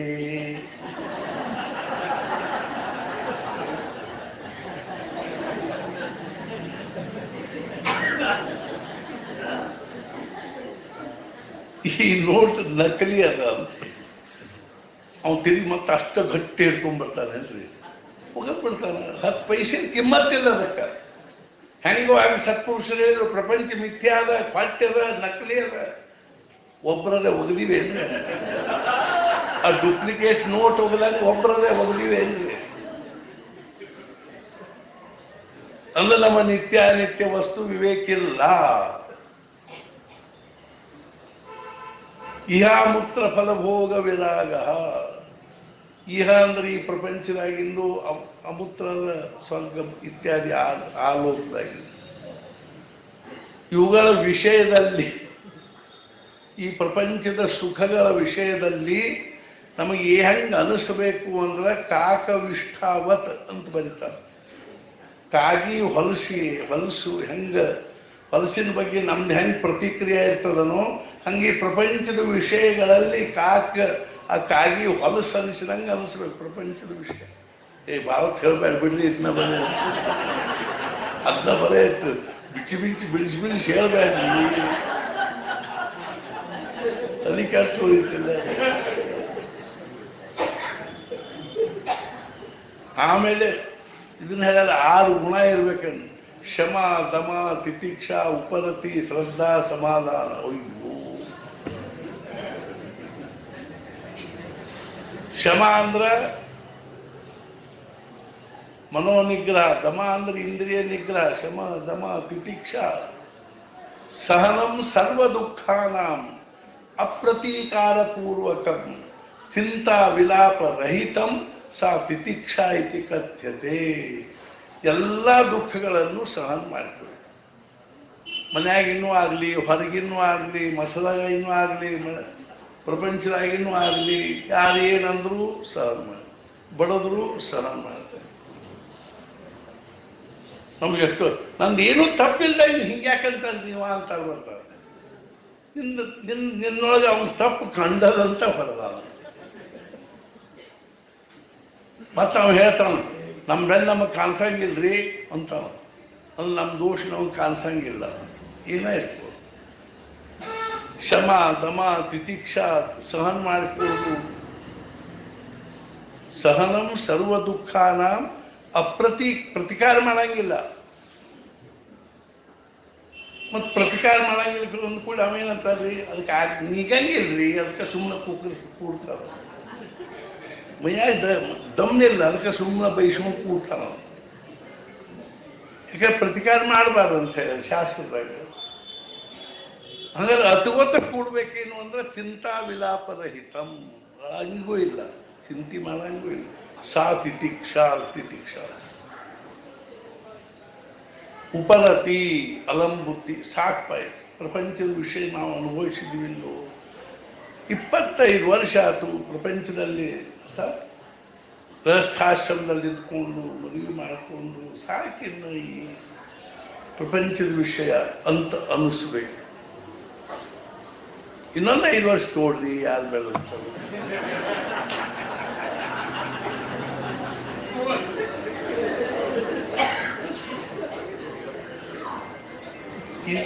ಇದನ್ನ ನಾವು ಏನ್ ಮಾಡ್ಕೊತಂದ್ವಿ, 50 ವರ್ಷ ಆಗಿರ್ತದೆ ಆನಿವರ್ಸರಿ.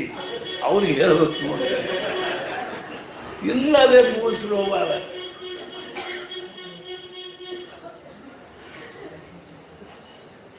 ಉಪರತಿ ಶ್ರದ್ಧಾವೆ, ಸಾಧು ಸತ್ಪುರುಷರ ಶಬ್ದಗಳಲ್ಲಿ ಶ್ರದ್ಧಾವೆ, ಶಾಸ್ತ್ರಗಳಲ್ಲಿ, ವೇದಗಳಲ್ಲಿ, ಸಾಧು ಸಂತರಲ್ಲಿ ಶ್ರದ್ಧಾ, ಸಮಾಧಾನ. ಇಷ್ಟಾದ ಬಳಿಕ ವೇದಾಂತದ ಬಗ್ಗೆ ಜಿಜ್ಞಾಸ ಮಾಡ್ಬೇಕು. ಮಹಾರಾಜರು ಒಬ್ರು ಅಂದ್ರು, ಮಹಾರಾಜ್ ಶಾಸ್ತ್ರ ವೇದಾಂತ ಶಾಸ್ತ್ರದಲ್ಲಿ ಇಷ್ಟೆಲ್ಲ ಹೇಳಿದ್ರು, ನೀವು ಯಾರು ಬಂದು ಕೂಡಲೇ ಬಡ ಬಡ ಬಡ ಒಂದು ಚೀಟಿ ಮಾಡಿಸ್ರಂತೀರಿ, ಕಾಯಿ ಒಂದು ಕಲ್ಸಾಕ್ರಿ, ಜಪ್ ಮಾಡಿ ತೊಗೊಂಬರ್ರಿ ಅಂತೀರಿ, ಬಡ ಬಡ ಉಪದೇಶ ಕೊಟ್ಟು ಬಿಡ್ತಿಲ್ಲ. ನೀವ್ಯಾಕೆ ಅವರಿಗೆ ಸಾಧನ ಚತುರ್ಥ ಸಂಪನ್ನ ಆಗ್ಬಾರಪ್ಪ, ಆಮೇಲೆ ನಾ ಉಪದೇಶ ಕೊಡ್ತೀನಿ ಅಂತ ಅನ್ನಂಗಿಲ್ಲ ಅವನು. ಮಹಾರಾಜರಂದ್ರು, ಏನಿಲ್ದ ಕೊಟ್ಟು ತಗೋಬಾರ್ದು ಯಾರು.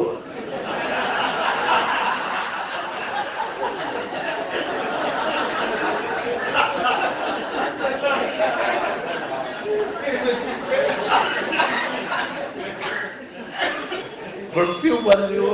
ದ.ರಾ. ಬೇಂದ್ರೆ ಅವರು ಮಹಾರಾಜರ ಧಾರವಾಡಕ್ಕೆ ಬಂದಾಗ ದ.ರಾ. ಬೇಂದ್ರೆ ಅವ್ರ ತಾಯಿ ದ.ರಾ. ಬೇಂದ್ರೆ ಅವ್ರನ್ನ ಕರ್ಕೊಂಡು ಅವ್ರು ಕುದುರೆ ಬೆನ್ನು ಹತ್ತಿ ಹೊಂಟಿದ್ರು.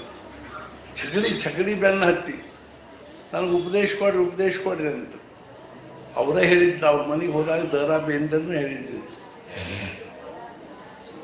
ಅವಾಗ ಅವರು ಗಾಡಿ ನಿಂದಿರ್ಸಿದ್ರು, ತಾಂಗಾದಾಗ ಹೊಂಟಿದ್ರು. ತಾಂಗ ನಿಂದಿರಿಸಿ ಕೆಳಗಿಳಿದು ಒಂದು ಗಿಡದ ಕೆಳಗೆ ಕೂಡಿಸಿಕೊಂಡು ಆ ಹೆಣ್ಮಗಳಿಗೆ ಅಲ್ಲೇ ಉಪದೇಶ ಕೊಟ್ಟು ಮತ್ತು ಬೇಂದ್ರೆ ಅವ್ರು ಇನ್ನೂ ಸಣ್ಣವ್ರು ಕೂಡಿಸಿದ್ರು. ಇಷ್ಟು ನೀವು ಅಗದಿ ಏನಪ್ಪ ಅಂದ್ರೆ ಮುಫ್ತ್. ಒಂದು ದಿವಸ ನಾವು ಬೆಂಗಳೂರಾಗ ಹೊಂಟಿದ್ವಿ, ನಾನು ಸಂತೋಷ ಗುರಾಜ ಅವ್ರು ಇದ್ವಿ. ಒಳ್ಳೆ ಎದುರಿಗಿಂದ ಒಬ್ಬ ಮನುಷ್ಯ ಒಬ್ಬ ಹೆಣ್ಮಗಳು ಫಾರಿನರ್ ಬಂದರು. ನನ್ನ ಮುಂದೆ ಬಂದಕ್ಕೆ ಒಂದು ಐ ವಾಂಟ್ ಅನುಗ್ರಹ ಅಂತ.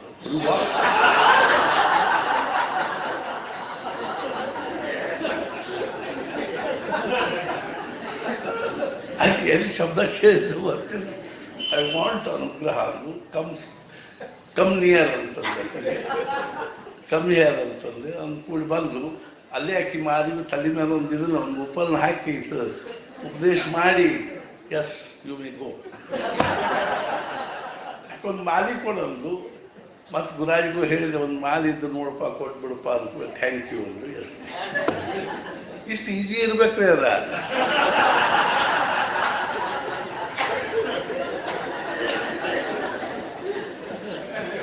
ಬೆಂಗಳೂರಾಗ ಫುಟ್ಪಾತ್ ಅಲ್ಲ ಗದ್ದಲ್ದಾಗ ಅಲ್ಲೇ ಹೆಣ್ಮಗಳಿಗೆ ಪಾಟ್ ಕಳಿಸಿಬಿಟ್ವಿ.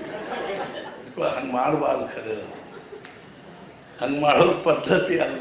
ಇಲ್ಪ ಆಕಿಗೂ ಗೊತ್ತಿಲ್ಲ, ನಮಗೂ ಗೊತ್ತಿಲ್ಲ ಉಪದೇಶ ಅಂದ್ರೆ.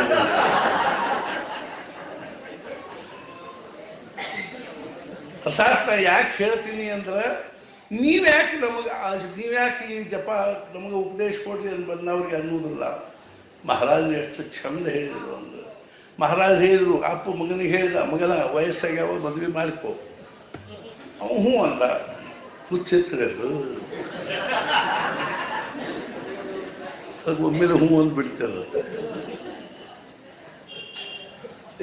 ಕೂಡಲೇ ಮುಂದೆ ಮದ್ವಿ ಮಾಡಿಕೋ ಅಂತ ಹೇಳಿದ ಕೂಡಲೇ ಕನ್ಯಾನ ಹುಡುಕಿ ಮಾಡಿ ಮದ್ವಿ ಮಾಡುವುದು ಅಂತೇನು ಆಗ್ತದನೋ, ಆಮೇಲೆ ಏನದ ಅದಕ್ಕೆ ಏನು ಮಾಡ್ಬೇಕು, ರಾಜ ಹೋಮ ಮಾಡು, ಆಮೇಲೆ ಏನಪ್ಪ ಪಂಚ ಸಪ್ತಪದಿ ಮಾಡು, ಮಂಗಲಸೂತ್ರ ಕಟ್ಟು, ಹಾರ ಹಾಕು ಅಂತೆಲ್ಲ ಹೇಳಬೇಕಾಗಿ ಬರ್ತಾಯೇನ್ರಿ. ಮದ್ವೆ ಮಾಡ್ಕೋ ಅಂತ ಹೇಳಿದ ಕೂಡಲೇ ಮುಂದಿನ ಎಲ್ಲ ತನ್ನಿಂದ ತಾನ ಸಣ್ಣಗೆಲ್ಲ ಮುಗಿದು ಬಿಡ್ತಾವಿಲ್ಲ, ಆಗ್ಬಿಡ್ತಾವಿಲ್ಲ. ಹೆಂಗೋ ಹಂಗ ನೀ ನಾಮಸ್ಮರಣೆ ಮಾಡು ಅಂತ ಹೇಳಿದ ಕೂಡಲೇ ಅವ್ ಮಾಡ್ತೀನಿ ಅಂತ ಅಂದ ಕೂಡಲೇ ಮಹಾರಾಜ ಎಷ್ಟು ಚಂದ ಹೇಳಿದ್ರು ಅಂದ್ರೆ, ಸಾಧನ ಚತುಷ್ಟಯಗಳು ಬೆನ್ನ ಹತ್ತಿ ಬರ್ತಾರೆ. ವಾ, ಇದು ನಾಮ ಸಾಧನೆ ಮಹತ್ವ.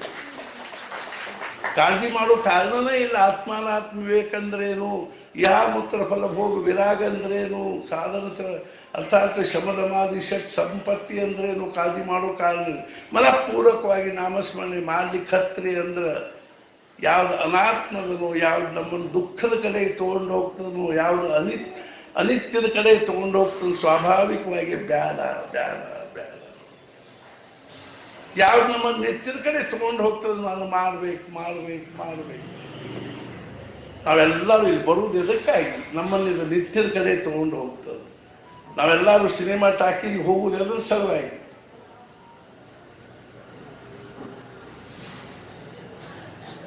ನಮ್ಮನ್ನು ಅನಿತ್ಯದ ಕಡೆಗೆ ಒಯ್ತದಂದು ಗೊತ್ತಿದ್ರು ನಾವು ಅತ್ಲಾಗ ಪ್ರಪಂಚದ ಕಡೆಗೆ ನಾವು ಆಕರ್ಷಣೆ ಆಗೋದಂದ್ರೆ ಅನಿತ್ಯದ ಕಡೆಗೆ ಹೋದಂಗೆ. ಆದ್ರೆ ಇದು ಸ್ವಲ್ಪ ಹೊರಗಿನಿಂದ ನೋಡ್ಲಿಕ್ಕೆ ಇದು ಇರಲಿ, ಆಕರ್ಷಣೆ ಇಲ್ಲಿ. ಹಾಗಾದ್ರೆ ಹೇಳಿದ್ರು ಒಂದು ಸ್ಟೇಷನ್ ಮೇಲೆ 2 ಟ್ರೈನ್ ಇರ್ತಾವ. ಒಂದು ಟ್ರೈನ್ ಉತ್ತರಕ್ಕೆ ಮಾಡಿ ನಿಂತದ, ಒಂದು ಟ್ರೈನ್ ದಕ್ಷಿಣಕ್ಕೆ. ಯಾವ ಟ್ರೈನ್ ದಕ್ಷಿಣಕ್ಕೆ ಮುಖ ಮಾಡಿ ನಿಂತದನು ಅದೇನು ಜಗಮಗ ಜಗಮಗ ಜಗಮಗ ಅದ. ಆ ಸ್ಟೇಷನ್ನಾಗ ಒಂದೇ ಟಿಕೆಟ್ ಸಿಗ್ತದೆ. ಯಾರು ಹೋದ್ರು ಆನಂದಕ್ಕೆ ಒಂದು ಟಿಕೆಟ್ ಕೊಡ್ರಿ, ಆನಂದಕ್ಕೆ ಒಂದು ಟಿಕೆಟ್ ಕೊಡ್ರಿ, ಸಮಾಧಾನಕ್ಕೆ ಒಂದು ಟಿಕೆಟು, ಶಾಂತಿ ಒಂದು ಟಿಕೆಟು, ಬೇರೆ ಟಿಕೆಟ್ ಶಾಂತಿ, ಸಮಾಧಾನ, ಆನಂದ, ತೃಪ್ತಿ, ಸಂತೋಷ. ಇಷ್ಟಾಗಿ ಒಬ್ಬ ಮುದುಕ ಪ್ಲಾಟ್ಫಾರ್ಮ್ ಮೇಲೆ ನಿಂತು ಅದರಲ್ಲಿ ಹತ್ತಾರ. ಉತ್ತರ ಕಡೆ ಬಾರಿ ಮಾಡಿ ನಿಂತಿರೋ ಟ್ರೈನ್ಯಾಗ ಏನೂ ಇರಲಿ, ಕಟ್ಗಿ ಸೀಟ್ ಅವ, ಅಲ್ಲೆಲ್ಲೆಲ್ಲೆಲ್ಲೇ ಒಂದು 0 ಬಲ್ಬ್ ಅವ. ಈ ದಕ್ಷಿಣಕ್ಕೆ ಮಾಡಿ ನಿಂತಿರೋ ಟ್ರೈನ್ಯಾಗ ಅಲ್ಲೆಲ್ಲಿ ಏನು ಎಷ್ಟು ಲೈಟು, ಎಷ್ಟು ಜಗಮಗ, ಅಲ್ಲೊಂದು TV ಇಟ್ಟ ಹಚ್ಚಾರ. ಆಮೇಲೆ ಏನು ಅಲ್ಲಿ ಚಾಕ್ಲೇಟು, ಪೇಪರ್ಮೆಂಟು ಕೂಡ ಅವ್ರು ಅಡ್ಡಾಡ್ಲಿಕ್ಕೆ ಹತ್ಯಾರ. ಈ ಉತ್ತರಕ್ಕೆ ಬಾರಿ ಮಾಡಿ ನಿಂತಿರೋ ಟ್ರೈನ್ಯಾಗ ಇನ್ನೊಂದು ಬಹಳ ತಾಪದಾಯಕದ ವಿಷಯ ಏನು ಅಂದ್ರೆ ಪ್ರತಿಯೊಂದು ಸೀಟ್ಗೆ ಒಂದೊಂದು ಜಪಮಾಲಿ ಹಾಕ್ಯಾರ.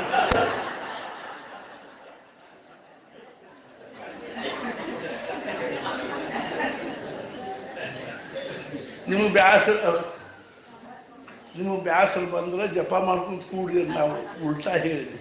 ಜಪ ಮಾಡಿ ಬ್ಯಾಸರ ಅಂದ್ರೆ ಆರಾಮ್ ಕೂಡ್ರಿ ಅಂತ. ಒಬ್ಬ ಮುಂದಕ್ಕೆ ಒದ್ರ ಹೇಳಿಕತ್ತಾನ, ನೀವೆಲ್ಲರೂ ಆನಂದಕ್ಕೆ ಹೊಂಟೀರಿ, ಆದ್ರೆ ನಿಮಗೆ ಖರೆ ಅಂದ್ರು ಆನಂದಕ್ಕೆ ಹೋಗ್ಬೇಕಂತಿದ್ರೆ ಉತ್ತರಕ್ಕೆ ಬಾರಿ ಮಾಡಿ ನಿಂತಿರೋ ಟ್ರೈನ್ಯಾಗ ಕೂಡ್ರಿ. ಎಲ್ಲರೂ ಹಿಂಗೆ ಹಣಿಕೆ ಹಾಕಿ ನೋಡ್ತಾರೆ, ವಾತಾಗ ಓಡೋಗ್ತಾರೆ. ಹಣಿಕೆ ಹಾಕಿ ನೋಡ್ತಾರೆ, ಒಬ್ಬಿಲ್ರಿ ಆ ಉತ್ತರಕ್ಕೆ ಬಾರಿ ಮಾಡಿ ನಿಂತಿರೋ ಟ್ರೈನ್ಯಾಗ. ಈಗ ಒಂದಿಷ್ಟು ಮಂದದ ಅಷ್ಟ ಇಲ್ಲಿ. ಇವರು ಪಾಪ ಎಲ್ಲ ಬ್ಲ್ಯಾಕ್ ಬೈಸ್ಕೊಂಡು ಅನ್ಸ್ಕೊಂಡು ಉತ್ತರಕ್ಕೆ ಮಾರಿ ಮಾಡಿ ನಿಂತಿರೋ ಟ್ರೈನ್ಯಾಗ ಕೂಡ್ಬೇಕು ಅಂತ ಬಂದವ್ರು ನೋಡಿ ಇಲ್ಲಿ ಎಷ್ಟಿದೆ. 10,000 ಆಮಂತ್ರಣ ಪತ್ರಿಕೆ ಕಳಿಸಿವ್ ನಾವು. ಆನಂದಕ್ಕೆ ಟಿಕೆಟ್ ಅಂತ ಎಲ್ಲ ಕಡೆ ಟಿಕೆಟ್ ಮುಂಚೆ ಎಲ್ಲ ಕಳಿಸ್ಬಿಟ್ಟಿವಿ. ಆದರೂ ಮಹಾರಾಜರ ಕೃಪಾ ಎಷ್ಟು, ಸಾವಿರಾರು ಗಟ್ಟಲೆ ಜನರು ಬಂದರು. ಉತ್ತರಕ್ಕೆ ಮಾರಿ ನಿಂತಿರೋ ಟ್ರೈನ್ ಫುಲ್ ಆಗಿ ಹೋಗಿತ್ತು. ಭಾಗ್ಯದ ನಮ್ಮ ನಿಜವಾಗಿ.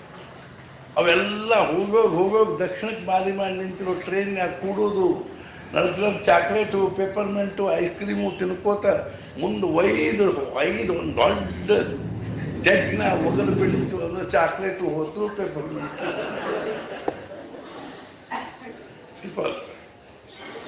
ಅರ್ಥಾತ್ ನಾ ಯಾಕೆ ಹೇಳಲಿಕ್ಕೆ ಹತ್ತೀನಿ ಅಂದ್ರೆ, ದೇಹ ಮತ್ತು ಮನಸ್ಸಿನ ತಾದಾತ್ಮ್ಯತೆ ದೂರ ಆಗದ ಹೊರತು ಪರಮಾರ್ಥ. ಏನಾದರೂ ಮಾಡಿ ನಾವು ಮನಸ್ಸನ್ನು ದೇಹ ಭಾವದಿಂದ ದೂರ ಇಡುವುದಕ್ಕೆ ದೇಹಾಭಿಮಾನ ಶೂನ್ಯ ಆಗಿದೆ. ಮನಸ್ಸೇ ಇಲ್ಲಿ ಹೊರಗಲ್ಲಿ. ದುಃಖ ಅನುಭವಿಸ್ಲಿಕ್ಕೂ ಮನಸ್ಸಿಲ್ಲ, ಸುಖ ಅನುಭವಿಸ್ಲಿಕ್ಕೂ ಮನಸ್ಸು. ಮಹಾರಾಜರು ಹೇಳಿದ್ರು, ಜೀವನ ಅಂದ್ರೆ ಹೆಂಗದ ಅಂದ್ರೆ ನಾಟಕ ಇದ್ದಂಥದ್ದು. ಇದೊಂದು ಕಲಾ, ಲೈಫ್ ಇಸ್ ಎನ್ ಆರ್ಟ್. ಜೀವನ ಅನ್ನೋದು ಕಲಾ. ಅಧ್ಯಾತ್ಮದ ಒಂದು ಬೇಸ್ ಮೇಲೆ, ಅಧ್ಯಾತ್ಮದ ಪಾರ್ಶ್ವಭೂಮಿಯಲ್ಲಿ ಆಗ್ತಕ್ಕಂಥ ಒಂದು ಸುಂದರವಾದ ಕಲೆ ಅಂದ್ರೆ ಯಾವುದಂದ್ರೆ ಪರಮಾರ್ಥ. ಮಹಾರಾಜ ಹೇಳಿದ್ರು, ನಾಟಕ ಹೆಂಗಿರ್ತದೆ ಅಂದ್ರೆ, ಒಬ್ಬ ಹಿಂದಿನ ಕಾಲದಲ್ಲಿ ಗಂಡಸರ ಸ್ತ್ರೀ ಪಾತ್ರ ಮಾಡ್ತಿದ್ರು.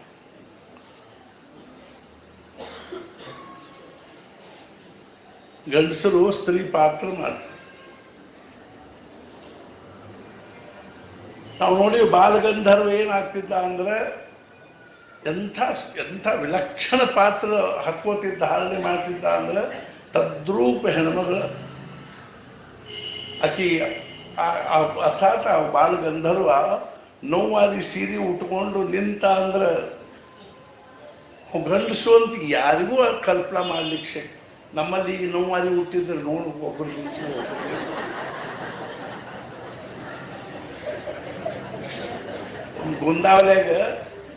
ಗೊಂದಾವಲ್ಯಾಗ ಇದ್ದಾಗ ನಾ ಗುಡಿ ಕಡೆ ಹೊಂಟಿದ್ದೆ. ನಾ ಮುಂದೆ ಹೋಗಕ್ಕೆ ಹೆಣ್ಮಗಳು ಹೊಂಟಿದ್ದೆ. ಆಕಿ ಮುಂಬೈದಕ್ಕಿ, ಮುಂಬೈ ಪುಣೆ ಎಲ್ಲಿ ಹಾಕಿದ್ಲಕ್ಕಿ. ಆಕಿ ನೋವಾರಿ ಉಟ್ಕೊಂಡು ಹೊಂಟಿದ್ವಿ. ಆಕೆ ಏನ್ ಮಾಡ್ಯಾಳ, 6 ವಾರಿ ಉಟ್ಟಾಳ್ರಿ. ಊಟ ಮುಂದಿನ ನೀರಿಗಿರ್ತಾವಲ್ಲ ಅದಕ್ಕೊಂದು ಹಗ್ಗ ಕಟ್ಟಾಳ. ಆಮೇಲೆ ಸ್ವಂತಕ್ಕೊಂದು ಹಗ್ಗ ಬೇಕೊಂಡಾಳ. ಆ ಹಿಂದಿಂದ ಹಗ್ಗ ಜಗ್ಗಿ ತಗೊಂಡು ಬಂದು ಆ ಸ್ವಂತದ ಹಗ್ಗ ಕಟ್ಟಿಬಿಟ್ಟಾಳ. ಮುಂದಿನ ನೀರಿಗೆ ಎತ್ತಿ ತಂದು ಅದಕ್ಕೊಂದು ಹಗ್ಗ ಕಟ್ಟಿ ಸೊಂಟಕ್ಕೆ ಕಟ್ಕೊಂಡಿರೋ ಹಗ್ಗಕ್ಕೆ ಆ ಹಗ್ಗ ಅದು ಪ್ರಯತ್ನ ಎಷ್ಟು ಮಾಡ್ಯಾಳ ನೋಡ್ರಿಲ್ಲ. ಆಕೆ ಮುಂದೆ ಹೊಂಟಿದ್ಲು. ನಾ ಅಡಿಗೆ ಸಿಂಧುತಾಯಿ ಕ್ರಿಯಾ ಅಂತ. ಯಾಕೆ बघा किती छान 9 वारी कसे ಆಕೆ ತದ್ರೂಪ್ ಹೆಣ್ಮಗಳಗತ್ತೆ. ಆಮೇಲೆ ಆಕಿ ಪಾತ್ರನು ಇಷ್ಟು ಚಂದ ಮಾಡ್ತಿದ್ಲಲ್ಲ. ಆಕಿ ಅವು ಒಬ್ಬೊಬ್ಬ ಗಂಡಸರಿಗೆ ಹಾರ್ಮೋನ್ಸ್ ಅವು ಹೆಣ್ಮಕ್ಳ ಗತೆ ಇರ್ತಾವ. ಹೆಣ್ಮಕ್ಳು ಹಾರ್ಮೋನ್ಸ್ ಇರ್ತಾವ. ನಮ್ಮ ಊರಾಗ ಒಬ್ಬವ ಅವನು ಬೆಣ್ಣಿ ಮಾರ್ಕೋತ ಬರ್ತಿದ್ದವ. ಅವನ ಹೆಸರು ಮುಸಲ್ಮಾನ್ರವ, ಮೋದಿ ಸಾಬು ಅಂತ ಏನೈತ. ಅವ ಅಗ್ದಿ ಡಬ್ಬಿ ಹಿಡ್ಕೊಂಡು ಮಾಸ್ತರ ಬೆಣ್ಣೆ ಬೇಕೇನ್ರಿ ನಿಮಗೆ?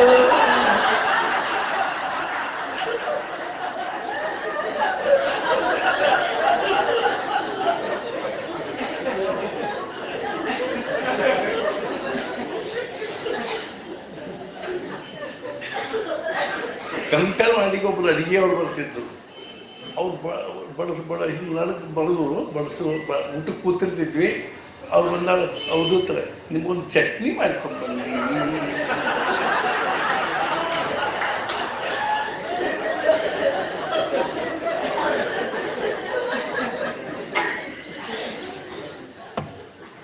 ಹಂಗವ ತದ್ರೂಪ್ ಹೆಣ್ಮಕ್ಳ ಜೊತೆ ಮಾಡು. ಮಹಾರಾಜರೇನಂದ್ರು, ಪುಣೆದಾಗ ಒಂದು ತುಕಾರಾಮದ ನಾಟಕ ಆದಾಗ ಛತ್ರಪತಿ ಶಿವಾಜಿ ಮುತ್ತು ರತ್ನ ವಜ್ರ ವೈಡೂರ್ಯ ಕೊಡ್ತಾನೆ ನೋಡ್ರಿ, ಕಲಿಸ್ಕೊಡ್ತಾನೆ. ಅವಾಗ ಅವನ ಹೆಂಡತಿಗೆ ಸಂತೋಷ ವ್ಯಕ್ತ ಮಾಡ್ಬೇಕಾಯ್ತು. ಅವನು ಗಂಡಸ, ತುಕಾರಾಮದ ಹೆಂಡತಿ ಆದವನು ಗಂಡಸ ಇದ್ದ. ಅವೆಲ್ಲ ವಜ್ರ ವೈಡೂರ್ಯ ಅವೆಲ್ಲ ಏನು ಡೂಪ್ಲಿಕೇಟ್ ಇರ್ತಾವಲ್ಲ ಪ್ಯಾಟ್ಯಾಗ, 12ನೇ ಕೊಂದು 8ನೇ ಕೊಂದು ಅಂಥವೆಲ್ಲ. ಅದನ್ನ ನೋಡಿ ಸಂತೋಷ ವ್ಯಕ್ತ ಮಾಡ್ಬೇಕಾಯ್ತು. ಅವನು ಸಂತೋಷ ವ್ಯಕ್ತ ಮಾಡ್ಲಿಕ್ಕೆ ಹೋಗಿ ಎಷ್ಟದೇ ಅವನು ಸಂತೋಷ ವ್ಯಕ್ತ ಮಾಡ್ಲಿಕ್ಕೆ ಹೋದ್ರೆ ಹಾಸ್ಪಿಟಲ್ಗೆ ಅದೇ ಬಿದ್ದಬಿಟ್ಟು. ಆ ಭಾವ ನೋಡ್ರಿ ಎಷ್ಟು ತಾದಾತ್ಮ್ಯ ಆಗ್ತದ. ಆ ಭಾವ ಹಂಗೂ ಸಹಿತ ಆ ಭಾವದ ಜೊತೆ ತಾದಾತ್ಮ್ಯ ಆದರೂ ಸಹಿತ ಮಹಾರಾಜರೇನೆಂದ್ರು ಅವನ ಮನಸ್ಸಿನ ನಾನು ಗಂಡಸು ಅನ್ನೋದ್ರ ಒಂದು ಸೆಕೆಂಡರೇ ಮರೀಲಿಕ್ಕೆ ಶಕ್ಯನೇ ಇಲ್ಲ.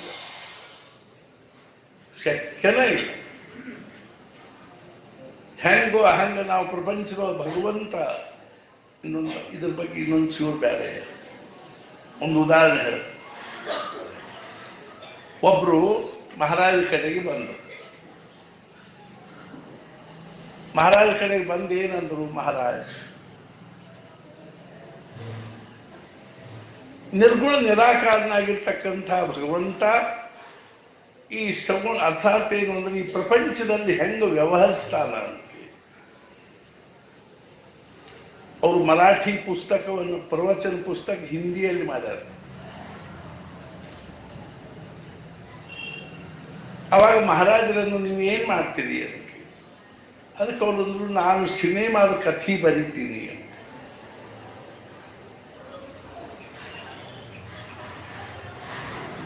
ಬ್ರಜಮೋಹನ್ ದೀಕ್ಷಿತ್ ಅಂತ ಅವ್ರ ಹೆಸರು ನೆನಪು ಮಾಡ್ಕೊಳ್ಬೇಕು. ಅವ್ರ ಹೆಸರೇನು ಅಂದ್ರೆ ಬ್ರಜಮೋಹನ್ ದೀಕ್ಷಿತ್. ಹಿಂದಿ ಪ್ರವಚನ ಪುಸ್ತಕ ಬರ ಅಥವಾ ಅರ್ಧ ಕಡೆ ಅವರು. ಮಹಾರಾಜರೇನು ನೀವೇನ್ ಮಾಡ್ತೀರಿ? ಅವ್ರು ಹೇಳಿದ್ರು, ನಾನು ಸಿನಿಮಾದ ಕಥೆ ಬರೀತೀನಿ. ಕಥೆ ಬರೆದು ಏನ್ ಮಾಡ್ತೀರಿ? ನಾನು ಡೈರೆಕ್ಟರ್ ತೋರಿಸ್ತೀನಿ. ಆ ಡೈರೆಕ್ಟರ್ ಹ್ಞೂ ಅಂದಾಗ ಪ್ರೊಡ್ಯೂಸರ್ಗೆ ಹೇಳಿದ್ರು, ಅಡ್ಡಿ ಇಲ್ರಿ ಕಥಿ ಮಾಡ್ಲಿಕ್ಕೆ ಅಡ್ಡಿ ಇಲ್ಲ, ಆಯ್ತು ಮಾಡ್ರಿ. ಸಿನಿಮಾ ಶೂಟಿಂಗ್ ಶುರು ಆಯ್ತು. ಶೂಟಿಂಗ್ ಆಗಿ ಸಿನಿಮಾ ತಯಾರಾಗ್ತದೆ. ಸ್ಕ್ರೀನ್ ಮೇಲೆ ನಾವು ನೋಡ್ಲಿಕ್ಕೆ ಹತ್ತೀವಿ. ನೋಡೋರಲ್ಲಿ ಎರಡು ಪ್ರಕಾರ. ಒಬ್ರು ಬರೇ ಕಥಿ ನೋಡ್ಕೋತ ಹೋಗ್ತಾರೆ, ಈ ಸೀರಿಯಲ್ ನೋಡ್ತಿರ್ತಾರೆ, ಬರೇ ಕಥಿ ನೋಡ್ಕೋತ ಹೋಗ್ತಿರ್ತಾರೆ. ಸೀರಿಯಲ್ ಕನ್ನಡದಾಗ ಏನ್ ಶಬ್ದದ ಗೊತ್ತೇನು? ಒಂದು ದಿವಸ ಬೆಂಗಳೂರಾಗ ಕೂತಿದ್ವಿ, ಅಲ್ಲಿ ನಮ್ಮ ಇವ್ರ ಮನೆ ಬೆಳ್ಳುಬ್ಬಿ ಅವ್ರ ಮನೆಯಾಗಿದೆ. ಹೆಣ್ಮಕ್ಳು ಎಲ್ಲರೂ ಊಟಕ್ಕೆ ಕೂತಿದ್ರು. ಸಿನಿಮಾದಲ್ಲಿ ಸೀರಿಯಲ್, ಟಿವಿ ಅವ್ರ ಸೀರಿಯಲ್ ಹತ್ತಿತ್ತು. ನಾನು ಕೂತಿದ್ದೆ. ಅವಾಗ ನಾವು ಸಹಜ ಕೇಳಿ, ಸೀರಿಯಲ್ ಕನ್ನಡದಾಗ ಏನಂತ ಗೊತ್ತೇನು? ಇಲ್ರಿ, ಮನೆ ಮನೆಯ ಗೋಳು ಅಂತ.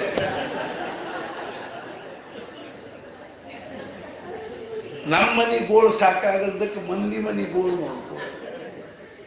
ಅವ ಹಂಗ್ ಮಾಡಿದ, ಅದ್ ಹಿಂಗ್ ಮಾಡಿದ್ದು, ಅದಕ್ಕೆ ಅವ ಹಿಂಗ್ ಮಾಡಿದ.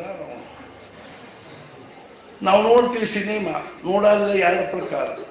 ಒಬ್ರು ಕಥಿ ನೋಡ್ತಾರೆ ಬರೀ, ಇನ್ನೊಬ್ರು ಡೈರೆಕ್ಷನ್ ನೋಡ್ತಾರೆ. ನಾವು ಎಷ್ಟೋ ಸಿನಿಮಾದ ಬಗ್ಗೆ ಹೇಳ್ತೀವಿ, ಡೈರೆಕ್ಷನ್ ತಪ್ಪೇದ್ ನೋಡ್ರಿ. ಮೊನ್ನೆ ಯಾವುದೋ ಒಂದು ಸಿನಿಮಾದ ಬಗ್ಗೆ ಹೇಳಿದ್ವಿ, ಡೈರೆಕ್ಷನ್ ತಪ್ಪೇದು.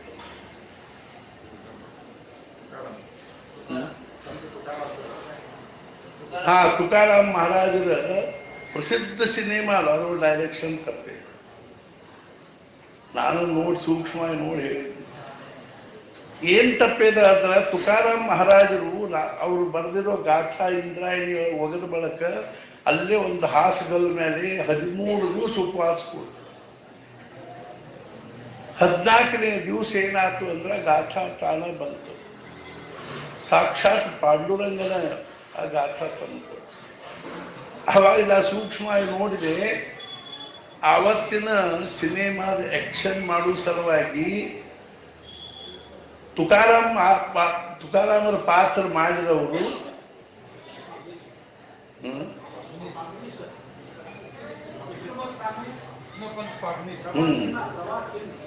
ಅವರು ಅವತ್ತ ಶೇವಿಂಗ್ ಮಾಡ್ಕೊಂಡು ಬಂದಿತ್ತು. ಈ ಗಂಡಸರು ಮಾರಿ ಮೇಲೆ 13 ದಿವಸ ಶೇವಿಂಗ್ ಮಾಡಿಕೊಂಡಿರದೇ ಇದ್ರೆ ಸ್ವಲ್ಪ ಮಾರಿ ಮೇಲೆ ಕೂದಲು ಕಾಣಿಸ್ಬೇಕಿಲ್ಲ.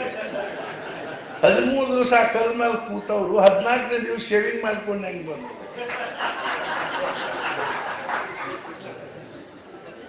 ಹಿಂಗ್ ಡೈರೆಕ್ಷನ್ ತಪ್ಪ. ನಾ ಏನ್ ಹೇಳಿಕ್ ಹತ್ತೀನಿ ಅಂದ್ರೆ, ಈ ವಿಶ್ವ ಅಂದ್ರೆ ಭಗವಂತನ ಒಂದು ದಿವ್ಯವಾಗಿರ್ತಕ್ಕಂಥ ನಾಟ್ಯ ಮಂದಿರ. ಇರೋ ಭಗವಂತ ನಮ್ಮೆಲ್ಲರಿಗೂ ಒಂದೊಂದು ಪಾತ್ರ ಕೊಟ್ಟ. ಒಬ್ಬರಿಗೆ ಹೆಣ್ಮಕ್ಳು, ಒಬ್ರಿಗೆ ಗಂಡಸರು, ಒಬ್ರಿಗೆ ಅಪ್ಪ, ಒಬ್ರು ಅವ್ವ, ಒಬ್ರು ತಂಗಿ, ಒಬ್ರು ಅಕ್ಕ, ಒಬ್ರು ಅಣ್ಣ, ಒಬ್ರು ತಮ್ಮ, ಮಕ್ಕಳು. ನಾವೆಲ್ಲರೂ ಒಂದೊಂದು ಪಾತ್ರವನ್ನ, ನಮಗೆ ಭಗವಂತ ಕೊಟ್ಟಿರೋ ಪಾತ್ರವನ್ನು ಧಾರಣೆ ಮಾಡಿಕೊಂಡು ಒಂದು ಕುಟುಂಬದಲ್ಲಿ ಬಂದ್ವಿ.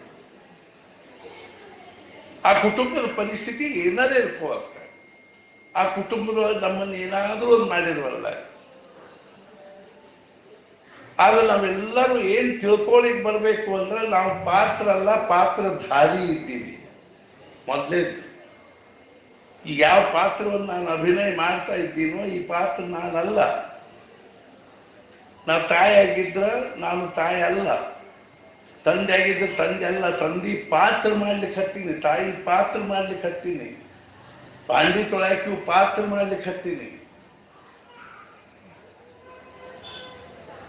ಮತ್ ನಾನೇನಿದ್ದೀನಿ? ನಾನು ಮಹಾರಾಜರು. I am belonging to him, not this world. ನಾನು ಈ ಜಗತ್ತಿಗೆ ಸಂಬಂಧಪಟ್ಟವಲ್ಲ. ನನಗೆ ಭಗವಂತ ಯಾವ ಪಾತ್ರವನ್ನು ಕೊಟ್ಟಾನೋ ಆ ಪಾತ್ರವನ್ನು ಅದು ಎದರದಲ್ಲೇ ಇರ್ಬೋದು. ಬಂದು ನಾನು ಇಲ್ಲಿ ಹೇಳಿದ ಪ್ರವಚನದಾಗ ನಮ್ಮ ಸುರೇಶ್ ಭಟ್ರು ಭಿಕ್ಷುಕನ ಪಾತ್ರ ಮಾಡಿದ್ರು. ಬ್ರಹ್ಮಚೈತನ್ಯ ಚರಿತಾಮೃತ ನಾವು ಬರೆದಿರೋ ನಾಟಕದಲ್ಲಿ ಅವರು ಜ್ಞಾನೇಶ್ವರಿ ಮಹಾರಾಜರಾಗಿ. ಆವಾಗ ಭಿಕ್ಷುಕನ ಪಾತ್ರ ಎಷ್ಟು ಚಂದ ಮಾಡಿದ್ರು ಅಂದ್ರೆ, ಅವ್ರ ಪಾತ್ರಕ್ಕೆ ಮೆಚ್ಚಿ ಜನರು ಚಪ್ಪಾಳಿ ಬಾರಿಸಿ. ಇನ್ ಸುರೇಶ್ ಭಟ್ರು ಅಂದ್ರೆ ಭಿಕ್ಷುಕನ ಪಾತ್ರ ಮಾಡಿ. ಆದ್ರೆ ಯಾವ್ದೇ ಪಾತ್ರ ಅದನ್ನ ಹೆಂಗ್ ಮಾಡ್ಲಿಕ್ಕೆ ಬರ್ಬೇಕು ಅಂದ್ರೆ, ಆ ಪಾತ್ರವನ್ನು ನೋಡಿ ಡೈರೆಕ್ಟರ್ಗೆ ಎಷ್ಟು ಖುಷಿ ಆಗ್ಬೇಕು, ವಾಹ್ ವಾಹ್ ಅನ್ಬೇಕು. ಜನರು ಅನ್ಬೇಕು, ಅವನು ಎಷ್ಟೋ ಪಾತ್ರ ನೋಡಿ ಜನ ದುಡ್ಡು ಹೋಗಿದ್ದಾರೆ. ಆ ಪಾತ್ರಕ್ಕೆ ಆಮೇಲೆ 100-200 ರೂಪಾಯಿ ನಮ್ದು ಒಂದು ಇದು ಅಂತ ಕೊಡ್ತಾರೆ. ಆದ್ರೆ ಒಳಗಿನಿಂದ ಆ ಮನುಷ್ಯನಿಗೆ, ಸ್ತ್ರೀ ಪಾತ್ರ ಧಾರಣೆ ಮಾಡಿರೋ ಮನುಷ್ಯನಿಗೆ ನಾನು ಪುರುಷ ಇದ್ದೀನಿ ಅನ್ನೋದನ್ನ ಹೆಂಗೆ ಒಂದು ಕ್ಷಣ ಮನಲಿಕ್ಕೆ ಶಕ್ತಿ ಇಲ್ಲೋ, ಹಂಗೆ 24 ತಾಸು ನಮ್ಮ ಲಕ್ಷ್ಯ ಎತ್ತಲಾಗಿರ್ಬೇಕು ಅಂದ್ರೆ ನಾನು ಈ ಪಾತ್ರ ಅಲ್ಲ, ಪಾತ್ರಧಾರಿ ಇದ್ದೀನಿ, ನಾನು ಮಹಾರಾಜರವನಿದ್ದೀನಿ. ಮಹಾರಾಜರು ಹೇಳಿದ್ರು ಪರಮಾರ್ಥವನ್ನು ಹೆಂಗೆ ಮಾಡಬೇಕು ಅಂದ್ರೆ ವಕೀಲರು ವಕೀಲಿ ಹೆಂಗ್ ಮಾಡ್ತಾರೋ ಹಂಗೆ ಮಾಡಿ. ಈಗ ವಕೀಲರು ಇರ್ತಾರ್ರಿ, ಒಂದು ಕೇಸ್ ಇಡ್ತಾರೆ ಕ್ಲೈಂಟ್ಸ್ಗಳು, ಆ ಕೇಸ್ ಹೆಂಗ ಅವರು ಅರ್ಥಾತ್ ಏನು ಒಂದು ಆರ್ಗ್ಯುಮೆಂಟ್ ಮಾಡ್ತಿರ್ತಾರೆ ಅಂದ್ರೆ ಅಗದಿ ತಂಬದ ಏನು ಅನ್ನೋರ ಗತೆ ಆರ್ಗ್ಯುಮೆಂಟ್ ಮಾಡ್ತಾರೆ. ಅದ್ರಾಗ ಅವರ ಸಕ್ಸಸ್ ಆದ್ರು ಅಂದ್ರೆ ಅದ್ರ ಫೀ ತಗೋತಾರ, ಸುಮ್ಮನೆ ಮತ್ತೊಂದು ಕೇಸ್ ಹಿಡಿತಾರೆ. ಇವ್ರಿಗೆ ಸಕ್ಸಸ್ ಮಾಡಿ ಕೊಟ್ಟಿವಿ ಅನ್ನೋದ್ರಿಂದ ಇವ್ರಿಗೇನು ಲಾಭ ಆಗಬೇಕಾಗಿದೆ, ಇವ್ರಿಗೇನು ಸಂತೋಷ ಆಗ, ಅಥವಾ ಸಕ್ಸಸ್ ಆಗಲಿಲ್ಲ, ಜಡ್ಜ್ಮೆಂಟ್ ವಿಪರೀತ ಆತು, ಅವ್ರಂತ ನಾನೇನ್ ಮಾಡ್ರಿ, ನಾ ಮಾಡೋ ಪ್ರಯತ್ನ ಮಾಡಿದೆ, ನಾನು ಫೀ ಕೊಡ್ರಿ ಅಂತ. ಹೆಂಗ ವಕೀಲರು ತಂಬದ ಕೇಸದ ಅವ್ರ ಜೊತೆ ಆರ್ಗ್ಯುಮೆಂಟ್ ಮಾಡಿನು ಅದು ಆಗೋ ಪರಿಣಾಮದಲ್ಲಿ ಹೆಂಗ ಅದ್ರ ಸುಖ ದುಃಖ ಹಚ್ಕೊಳ್ಳೋದಿಲ್ಲೋ ಹಂಗೆ ನಾವೇನ್ ಮಾಡ್ಲಿಕ್ಕೆ ಬರಬೇಕು, ಆ ವಕೀಲರು ಮಾಡಿದ ಹಂಗೆ ಪ್ರಪಂಚ ಮಾಡ್ಲಿಕ್ಕೆ ಮಾಡೋದನ್ನ ಅಗ್ದಿ ವ್ಯವಸ್ಥಿತ ಮಾಡಬೇಕು. ಮುಂದದ ಫಲ ಏನಾದ್ರೆ ಆಗ್ಬೋದು. ಮಹಾರಾಜರು ಇನ್ನೂ ಒಂದು ಉದಾಹರಣೆ ಹೇಳಿದ್ರು, ಹೆಂಗೆ ಪ್ರಪಂಚ ಮಾಡ್ಲಿಕ್ಕೆ ಬರಬೇಕು. ಈಗ ಮಗಳ ಮದುವೆ ಇರ್ತದೆ, ಅಪ್ಪ ಮದುವೆ ಉಟ್ಕೊಂಡು ಪುಣ್ಯವಾಚನ ಕೂಡೋದು ಅಲ್ಲಿ ತೊಡಗಿರ್ತಾರೆ. ಇವ್ರು ನಡಕೊಬ್ರು ಕರಿ ಬ್ಯಾಗ್ ಹಿಡ್ಕೊಂಡು ಅಡ್ಡಾಡ್ತಿರ್ತಾರೆ ನೋಡ್ರಿ, ಹಿಂಗೆ ಮಾಡ್ಕೋತಾರೆ. ಅವ್ರೇ ಮಾಡ್ತಾರೆ, ಹೋಗೋಲ್ಲ ಅನ್ ತೊಂಬರಿ ಲಘು, ಇದನ್ನ ತೊಂಬರಿ, ಅದನ್ನ ಮಾಡ್ರಿ, ಇದನ್ನ ಮಾಡ್ರಿ ಅಂತ ಹೇಳ್ತಾರೆ. ಇನ್ನು ಅಕ್ಕಿ ಕಾಳಿಗೆ ಬರೀ 15-20 ನಿಮಿಷ ಇರ್ತದೆ, ಇನ್ನು ಹಾರು ಬಂದಿರೋಲ್ಲ. ಅವ್ರು ಒಂದ್ಸಲ ಧರಪಡಿಸಿರ್ತಾರೆ ಮನುಷ್ಯ, ಸ್ಕೂಟರ್ ತೊಗೊಂಡೋಗಿ ಹಾರು ತೊಗೊಂಬಲ್ಲಗು, ಇನ್ನು 5 ನಿಮಿಷ ಉಳಿತು, 10 ನಿಮಿಷ ಉಳಿತು. ಒಂದು ಏನು ತನ್ನ ಮಗಳ ಮದುವೆ ಅದ ಅವ್ರ ಜೊತೆ ಧರಪಡಿಸಿರ್ತಾರೆ. ಇವ ಅಪ್ಪ ಇವ್ ಮದುವೆ ಉಟ್ಕೊಂಡು ಪುಣ್ಯಾಚನ ಕೂತ್ಕೊಂಡು ಅಲ್ಲೇ ಕೂತಿರ್ತಾನೆ, ನೀವು ಬರೀ ಚರ್ಪಡಿಸ್ತಿರ್ತಾರೆ, ಇನ್ನೂ ಹಾಲು ಬಂದಿಲ್ಲ, ಇನ್ನೂ ಅದಕ್ಕೆ ಮಹಾರಾಜರು ಏನು ಈ ಹಾಲು ಬರ್ಲಿಲ್ಲ ಅಂತ ತಿಳ್ಕೊಂಡು ಅವ್ನು ಧರ್ಪಡಿಸೋ ಏನಂತಾನೆ, ಅಲ್ಲೇ ಒಂದು ಮರದ ಮಾಲಿ ತಗೊಂಡು ಹಾಕಿ ಮುಗಿಸ್ಬಿಟ್ರಿ ಅಂತ. ಅಪ್ಪ ಅಂತ ಹಾಲು ಬಂದ್ರೆ ಚಡಪಡಿಕೆ ಯಾರಿಗೆ ಆಗ್ತದೆ, ಅಪ್ಪನಿಗೆ ಆಗ್ತದೆ. ಧಡಪಡಿಸವ ಯಾರು ಒಂದು ನಡಿಕೆ ನಾವು ಹೆಂಗೋ ಹಂಗೆ ನಾವು ಪ್ರಪಂಚ ಧಡಪಡಿಸ್ಲಿಕ್ಕೆ ಬರ್ಬೇಕು, ಹೊರತು ಚಡಪಡಿಸ್ಲಿಕ್ಕೆ. ನಾವು ಬರೇ ಚಡಪಡಿಸ್ತೀವಿ, ಧಡಪಡ ಏನು ಆಗ್ತಿರೋದು ನಮ್ಮ ಕಡೆ.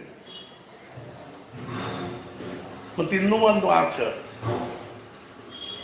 ಈ ಪ್ರಪಂಚದೊಳಗೆ ಯಾವುದೇ ಕಾರ್ಯ ಎಲ್ಲಿವರೆಗೂ ಹೊರಗಿನ ವಸ್ತು ವ್ಯಕ್ತಿ ಪರಿಸ್ಥಿತಿಯನ್ನು ಅವಲಂಬಿಸಿಕೊಂಡವನು ಅಲ್ಲಿವರೆಗೂ ಅವು ಅರ್ಥಾತ್ ಏನು ಅಂದ್ರೆ ಅವುಗಳಿಂದ ಉಂಟಾಗ್ತಕ್ಕಂಥ ಅನುಕೂಲತೆ ಪ್ರತಿಕೂಲತೆಗಳಲ್ಲಿ ನಾವು ನಮ್ಮ ಮನಸ್ಸನ್ನು ಉದ್ವಿಗ್ನ ಮಾಡಿಕೊಳ್ಳೋದನ್ನೇ ಸಮಾಧಾನದಲ್ಲಿದ್ದು ಮನಸ್ಸಿನೊಳಗೆ ಅಖಂಡ ನಾಮಸ್ಮರಣೆಯಲ್ಲಿರುವುದಕ್ಕೆ ಪರಮಾರ್ಥ ಅಂತ. ನಾ ಯಾಕೆ ಹೇಳಿಕ್ಕೆ ಹತ್ತೀನಿ ಅಂದ್ರೆ ಅರ್ಥಾತ್ ಜೀವನವನ್ನು ಹಿಂಗೆ ನಮಗೆ ಬಾಳ್ಲಿಕ್ಕೆ ಬರೋದು. ಲೈಫ್ ಇದೆ ಮಹಾರಾಜ್ ಹೇಳಿದ್ರು ಬೀಸು ಕಲ್ಲಿದ್ದಂಗೆ. ಮಹಾರಾಜ್ ಹೇಳಿದ್ರು ನಾವು ನಮ್ಮ ಮನಸ್ಸನ್ನು ಬೇರೆ ಮಾಡಿಕೊಳ್ಳಿಕ್ಕೆ ಅಭ್ಯಾಸ ಮಾಡಿ. ಈ ತನಕ ಪ್ರಶ್ನೆ ಬಂದು ನಿಂತಲ್ಲ ಏನು ಅಂದ್ರೆ ಬೇರೆ ಅಂದ್ರೆ ಎದರೊಳಗೆ ಹಾಕ್ಬೇಕು. ಈ ಬೇರೆ ಮಾಡೋದಕ್ಕೆ 2 ಪ್ರಕಾರಗಳು. ಒಂದು ನಾವು ನೋಡ್ತೀವಿ, ಈ ಬೇರೆ ಮಾಡಿಕೊಂಡು ಅವ್ರು ಹೆಂಗಿರ್ತಾರೆ ಅನ್ನೋದಕ್ಕೆ 3 ಉದಾಹರಣೆ ಅದು ಬೇರೆ ಬೇರೆ ಪದ್ಧತಿಯೊಳಗೆ ಬೇರೆ ಆಗಿರ್ತಾವ. ಅದು ವಾಸನಾಕ್ಕೆ ಸಂಬಂಧಪಟ್ಟದ್ದು. ಆ ವಾಸನಾದ ಸಂಬಂಧಕ್ಕನುಸಾರವಾಗಿ ಸಮಾಜದಲ್ಲಿ 3 ಪ್ರಕಾರದ ಜನ ಇರ್ತಾರೆ. 3 ಪ್ರಕಾರದವರು ಅಗದಿ ಆನಂದದಲ್ಲಿರ್ತಾರೆ. 3 ಜನ ಆನಂದವಾಗಿರ್ತಾರೆ. ಮೊದಲೇದವ್ರು ಯಾರು ಅಂದ್ರೆ ಸಣ್ಣ ಕೂಸುಗಳು, ಎಲ್ಲರೇ ಮಲಗಿಸ್ತಾರೆ, ಅಗದಿ ಆನಂದದೊಳಗೆ ಆಡ್ತಿರ್ತಾರೆ. ಎರಡನೇದವ್ರು ಯಾರು ಅಂದ್ರೆ ಆತ್ಮಜ್ಞಾನಿಗಳು, ಅವರು ಆನಂದವಾಗಿರ್ತಾರೆ. 3ನೇದವ್ರು ಯಾರು ಅಂದ್ರೆ ಹುಚ್ಚರು, ಇವು ತಲೆ ಕೆಟ್ಟದಿರ್ತಾವ ನೋಡ್ರಿ, ಇತ್ಲ ಇಲ್ಲೊಬ್ಬ ಇದ್ದಾನ, ಅತ್ಲಾಗ ಓಡೋಗ್ತಾನೆ, ಇತ್ಲಾಗ ಓಡೋಗ್ತಾನೆ. ಅವಾಗೇನು ಎಲ್ಲ ಆನಂದನ ಆನಂದ. ಸಣ್ಣ ಕೂಸುಗಳು ಯಾಕೆ ಆನಂದದಲ್ಲಿರ್ತಾವ ಅಂದ್ರೆ ಅವುಗಳಲ್ಲಿ ವಾಸನಾ ಅನ್ನೋ ಬೀಜ ಇನ್ನೂ ಮೊಳಕೆ ಒಡೆದೇ ಇಲ್ಲ. ವಾಸನಾ ಬೀಜ ಇನ್ನೂ ಮೊಳಕೆ ಒಡೆದಿಲ್ಲ. ಇನ್ನೂ ವಾಸನಾ ಶುರುವಾಗಿದ್ರೆ ಅವರಲ್ಲಿ, ಆದ್ದರಿಂದ ಆನಂದವಾಗಿ. ವಾಸನಾನ ದುಃಖಕ್ಕೆ, ಹೊಸಬಂಧನೆ ಅನ್ನೋ ಧಾತುವಿನಿಂದ ಆಗ್ತದೆ. ನಮ್ಮನ್ನು ಕಟ್ಟಿ ಹಾಕಿಬಿಟ್ಟಾರೆ ಪ್ರಪಂಚಕ್ಕೆ. ಹಿಂಗಾಗಿ ನಿರಂತರ ನಮ್ಮದೇನದ ನಮ್ಮ ಲಕ್ಷ್ಯ ಆ ಪ್ರಪಂಚದ ಕಡೆಗಿದ್ದು ಅದರ ಬಗ್ಗೆ ಇರ್ತಕ್ಕಂಥ ಆಸಕ್ತಿ, ಮೋಹ, ವಾಸನಾದಿಂದ ನಿರಂತರ ಸುಖ ದುಃಖ ಅನುಭವಿಸ್ತಾ ಇದ್ದೀವಿ. ಇನ್ನೊಬ್ರು ಯಾರೋ ಒಂದು ಆತ್ಮಜ್ಞಾನಿಗಳ ವಾಸನ ಎಲ್ಲ ಹುರಿದು ಬೀಜ ಆದಂಗೆ ಆಗಿಬಿಟ್ಟಾವ, ಮೊಳಕಿನ ಒಳಗೆ. ಅದು ನಮ್ಮ ವಾಸನ ಏನು ಕ್ಷಣಕ್ಕೆ ಹೇಳ್ತಾ ಇರ್ತಾರೆ. ಈ ವಾಸನ ನಷ್ಟ ಮಾಡಬೇಕಾದ್ರೆ ಒಂದು ಕೆಲಸ ಏನ್ ಮಾಡ್ಬೇಕು ನಾವು ಅಂದ್ರೆ ನಮ್ಮ ಮನಸ್ಸನ್ನು ಹೊರಗೆ ತೆಗೆದಿಡಬೇಕು. ಎರಡು ಪ್ರಕಾರ. ಇವೆಲ್ಲ ಘಟಾರ ಬಿದ್ದಿರ್ತಾರೆ ನೋಡ್ರಿ ಕುಡಿದು, ಇವರು ಸಹಿತ ಮನಸ್ಸನ್ನು ಬ್ಯಾರೆ ಮಾಡಿಕೊಳ್ಳಿಕ್ಕೆ ದೇಹ ಭಾವದಿಂದ ಮನಸ್ಸು ಬ್ಯಾರೆ ಆತು ಅಂದ್ರೆ ದೇಹ ಎತ್ತಲಾಗದ ಖಬರಿದಂಗಿಲ್ಲ. ದೇಹ ಏನಾದರೂ ಅನುಭವಿಸುತ್ತಿರುವಂತ ಘಟಾರದಾಗ ಉಳ್ಳಾಡುವಂದ್ರೆ ನಾ ಆನಂದದಲ್ಲಿದ್ದೀನಿ ಅಂತ. ಆದ್ರೆ ಅದು ನಮ್ಮ ಸಾಧನೆ ಅಲ್ಲ. ಮತ್ತೇನ್ ಮಾಡ್ಬೇಕು ನಾವು? ಆ ಮನಸ್ಸನ್ನು ಭಗವಂತನ ನಾಮದಲ್ಲಿ ಇಡ್ಲಿಕ್ಕೆ ಅಭ್ಯಾಸ. ಎಷ್ಟರ ನಮ್ಮ ಮನಸ್ಸು ಆ ಭಗವಂತನ ನಾಮದಲ್ಲಿ ತನ್ಮಯ ಆಗಬೇಕು ಅಂದ್ರೆ ಈಗಿನ ಉದಾಹರಣೆ ಬೇಕಾದಷ್ಟು ನೋಡ್ತೀವಿ. ಮೊಬೈಲ್ ಹಿಡ್ಕೊಂಡು ಕೂತಿರ್ತಾರೆ, ಒಟ್ಟ ಎತ್ತಲಾಗೂ ಲಕ್ಷ್ಯ ಇರಲ್ಲ. ನಮ್ಗೆ ಆಶ್ಚರ್ಯ ಆಗ್ತದೆ ಎಷ್ಟು ಏಕಾಗ್ರ ಆಗಿರ್ತಾರೆ ಅದ್ರಾಗ. ಅಂದ್ರೆ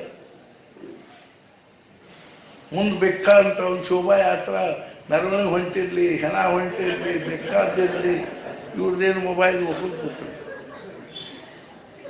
ಅದರ ಒಂದು ಶತಾಂಶದಷ್ಟಾದ್ರೂ ನಾವು ನಾಮದಲ್ಲಿ ಮನಸ್ಸು ಏಕಾಗ್ರ ಮಾಡಿದ್ರೆ ಎಂದೋ ನಮಗೆ ಸಮಾಧಾನ. ಎಷ್ಟು ಅದು ನಮಗಿದು ಅನಿವಾರ್ಯತೆ ಆಗಿಬಿಟ್ಟದ ಅಂದ್ರೆ ಇನ್ನೊಂದು ಕೈಯಾಗ ಒಂದು ಈಟಿಟ್ಟು ಹುಡುಗರು ಹುಡುಗಿಯಾರು ಇರ್ತಾವ, ಇಂತಿಂತ ಒಂದು ಮೊಬೈಲ್ ಹಿಂಗೆ ಹಿಡ್ಕೊಂಡು ಹಿಂಗೆ ಅಡ್ಡಾಡೋದು. ಎಷ್ಟರೇ ನಮಗೆ ತಲೆ ಭ್ರಮಾತ್ಮಕ ಆಗಿದೆ, ಎಷ್ಟರೇ ಸೆಲ್ಫ್ ಹೆಪ್ನಟೈಸೇಷನ್. ಇದು ಮೊಬೈಲ್ ಇಲ್ಲದೆ ಇದ್ದಾಗ ಪ್ರಪಂಚ ನಡೀಲೇ ಇಲ್ಲೇನ್ರಿ? ಇಲ್ಲದೆ ಇದ್ದಾಗ ನಾವು ಇದ್ದವರೆಲ್ಲರೂ ಬರೀ ದುಃಖನ ಅನುಭವಿಸ್ತಿದ್ರೆ ಈಗ ಅಷ್ಟ ಸಮಾಧಾನ ಆನಂದ ಆಗಿದೆ. ಮೊಬೈಲ್ ಇಲ್ಲದೆ ಇದ್ದಾಗ ಎಷ್ಟು ಸುಖಿ ಇದ್ದೀವಿ ನಾವು.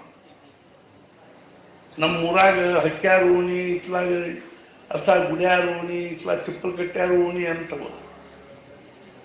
ಗಣೇಶ ಚತುರ್ಥಿ ಒಳಗೆ ಆವಾಗ ಇವಾಗ ಎಲ್ಲ ಯಾವುದೋ ಒಂದು ಕಾರ್ಯಕ್ರಮ ದೃಷ್ಟಿಯಿಂದ ವಿಠೋಬ್ದ್ರ ಗುಡ್ಯಾಗ ಊಟ ಇತ್ತು ಅಂದ್ರೆ ಎಲ್ಲ ಕಡೆಯವರು ಬರ್ತಿದ್ರು.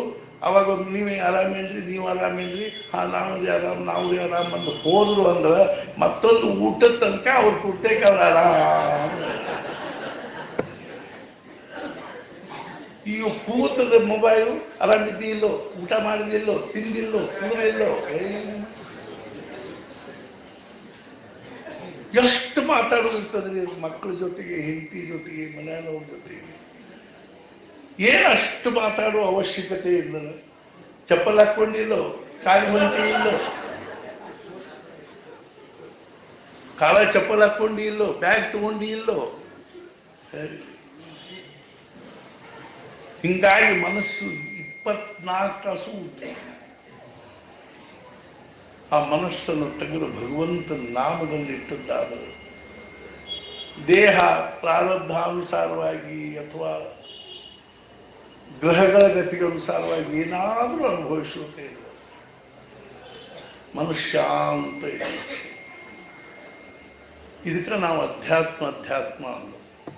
ಪರಿಸ್ಥಿತಿ ನಿರಪೇಕ್ಷ ಸಮಾಧಾನ ಅಂದ್ರೆ ಅಧ್ಯಾತ್ಮ. ಪರಿಸ್ಥಿತಿ ಬೇಕಾದಂಗೆ ಇರ್ಕೋಲ್ತಕ್ಕ, ಅನಾನುಕೂಲತೆಯ ಒಂದು ಹೊರೆ ಇರ್ಕೋಲ್ತಕ್ಕ ನಮ್ಮ ಪ್ರಪಂಚದಾಗ ಸಮಾಧಾನದ ಇರ್ಲಿಕ್ಕೆ ಬರ್ತಿತ್ತು ಅನ್ನೋದು ಅಧ್ಯಾತ್ಮ ಅಂತ. ಇದನ್ನ ಕಲಿಸೋರು ಯಾರು ಅಂದ್ರೆ ಸತ್ಪುರುಷ. ಇದು ಶಾಲೆ ಕಾಲೇಜುಗಳಿಗೆ ಕಲಿಯುವ ವಿದ್ಯೆ ಅಲ್ರಿ. ನಾವು ಫಿಲಾಸಫಿಗೆ ಸೈಕಾಲಜಿ ತಗೊಂಡೀವಿ, ನಿಮ್ಮದ ತಲೆ ಕೆಟ್ಟದ ಅಂತ ಅರ್ಥ. ಏನ್ ನಾವು ಸೈಕಾಲಜಿ ತಗೊಂಡು ಫಿಲಾಸಫಿ ಅಥವಾ MA PhD ಮಾಡಿದ್ವಿ ಅನ್ನೋ ಮಾತ್ರಕ್ಕೆ ನಮಗೆ ಸಮಾಧಾನ ಇದ್ರೆ ಅವ್ ಸೈಕಾಲಜಿ ತಗೊಂಡದ್ದು ಸಾರ್ಥಕ ಅಷ್ಟ ಅಲ್ರಿ, ಅವ್ ದೊಡ್ಡ ಸತ್ಪುರುಷ ಅಂತ. ಫಿಲಾಸಫಿ ಪ್ರೊಫೆಸರ್ಗಳು ನಿಶ್ಚಿಂತ ಇರ್ಲಿಕ್ಕೆ ಬರ್ತಿದ್ರ ಸುಮ್ಮನೆ ಅವ್ರೆಲ್ಲರಿಗೂ ಏನದ ನಾವು ಕಪನಿ ಹಾಕಿ ಹಾರ ಹಾಕಿ ಆರತಿ ಮಾಡ್ಲಿಕ್ಕೆ ಶುರು ಮಾಡಿಬಿಡ್ಬೇಕು. ಅದೇ ಬುದ್ಧಿಯಿಂದ ತಿಳ್ಕೊಳ್ಳೋ ವಿಷಯ ಅಲ್ರಿ. It is feeling is knowledge. ಅನುಭವಿಸ್ಲಿಕ್ಕೆ ಬರ್ತದೆ.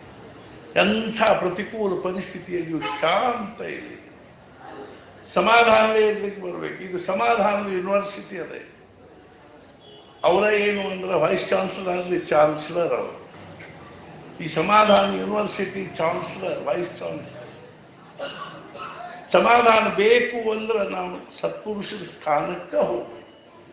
ಹೆಬ್ಬಳ್ಳಿಗೆ ಬರಬೇಕು, ಬೃಂದಾವನಿಗೆ ಹೋಗ್ಬೇಕು, ಆಳಂದಿಗೆ ಹೋಗ್ಬೇಕು, ದೇಹೂಕ ಹೋಗ್ಬೇಕು, ಪೈಠಣಕ ಹೋಗ್ಬೇಕು.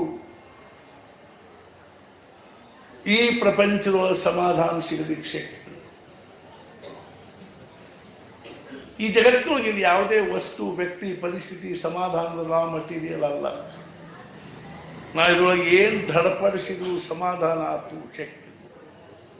ಎಲ್ಲರೂ ಅಪೂರ್ಣ ಅದರ. ದೇಹ ಅಪೂರ್ಣ ಅದ, ವಸ್ತುಗಳ ಅಪೂರ್ಣ, ವ್ಯಕ್ತಿಗಳ ಅಪೂರ್ಣ. ಒಂದು ಹುಡುಗಿ ವಿಚಾರ ಮಾಡ್ತಿರ್ತಾಳ, ಈ ಹುಡುಗನ ಮದುವೆ ಮಾಡಿಕೊಂಡೆ ಅಂದ್ರೆ ನಾನು ಸುಖವಾಗಿರ್ತೀನಿ ಅಂದ್ರೆ ಆಕೆ ದುಃಖಿ ಇದ್ದಾಳ ಅನ್ಸಿದ್ದಾತಿಲ್ಲ. ಆ ಹುಡುಗ ಅನ್ಕೋತಿರ್ತಾನೇನೋ, ಈ ಹುಡುಗಿನ ಮದುವೆ ಮಾಡಿಕೊಂಡೆ ಅಂದ್ರೆ ನಾನು ಸುಖ ಆಗ್ತದೆ ಅಂದ್ರೆ ಅವನಿಗೂ ದುಃಖದ. ಇವು ಎರಡು ದುಃಖಿಗಳು ಒತ್ತಟ್ಟಿ ಸೇರಿ ಏನ್ ಸುಖ ಮಾಡಲಿಕ್ಕೆ? ಇನ್ನೊಂದು ದುಃಖ ನಿರ್ಮಾಣ ಮಾಡು ವಸ್ತು ನಿರ್ಮಾಣ ಆಯ್ತು ಅಂದ್ರೆ ಮೂರು ಕೂಡ ದುಃಖ ಅಂದ್ರೆ.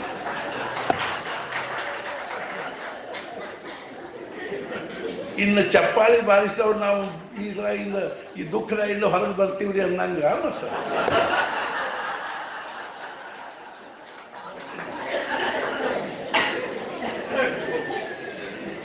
ವಸ್ತು, ವ್ಯಕ್ತಿ, ಪರಿಸ್ಥಿತಿ ನಿರಪೇಕ್ಷ ಸಮಾಧಾನ ಬೇಕು. ಬಸ್ ಇದೊಂದು ತಲೆಗಿಟ್ಟು. ಕೃಷ್ಣನ್ ಕೇಳಿದ, ಕೃಷ್ಣ ನಿನ್ನ ದೃಷ್ಟಿಯಲ್ಲಿ ಆದರ್ಶ ಪುರುಷನ ಲಕ್ಷಣ ಏನು?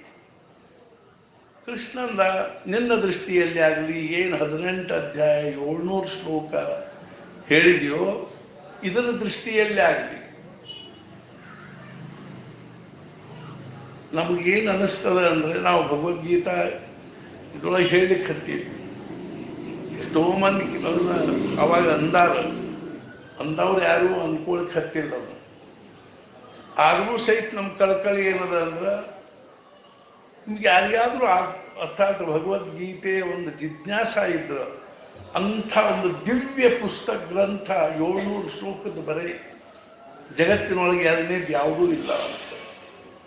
ಅದ್ರ ಒಂದು 10 ಶ್ಲೋಕ ನನಗೆ ಓದ್ಬೇಕು, ತಿಳ್ಕೋಬೇಕಂತದ್ರಿ. ಅದಕ್ಕೆ ನಾನು ನಿಮ್ಮ ಕಡೆಗೆ ಬಂದೀನಿ ಅಂತ ಬಂದವರಿಗೆ ನಾನು ಹಗಲಿರಲಿ ರಾತ್ರಿ ಇರಲಿ ಅದ್ರ ಬಗ್ಗೆ ನಾವು ಚಿಂತನೆ ಮಾಡ್ಲಿಕ್ಕೆ ನಮಗೆ ಸಂತೋಷ ಅನಿಸ್ತದೆ.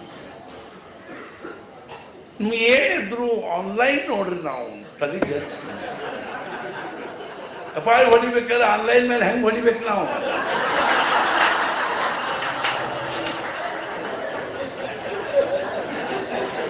ಪ್ರಶ್ನೆ ಇಲ್ಲಿ ಬರ್ತದ ನಮಗ.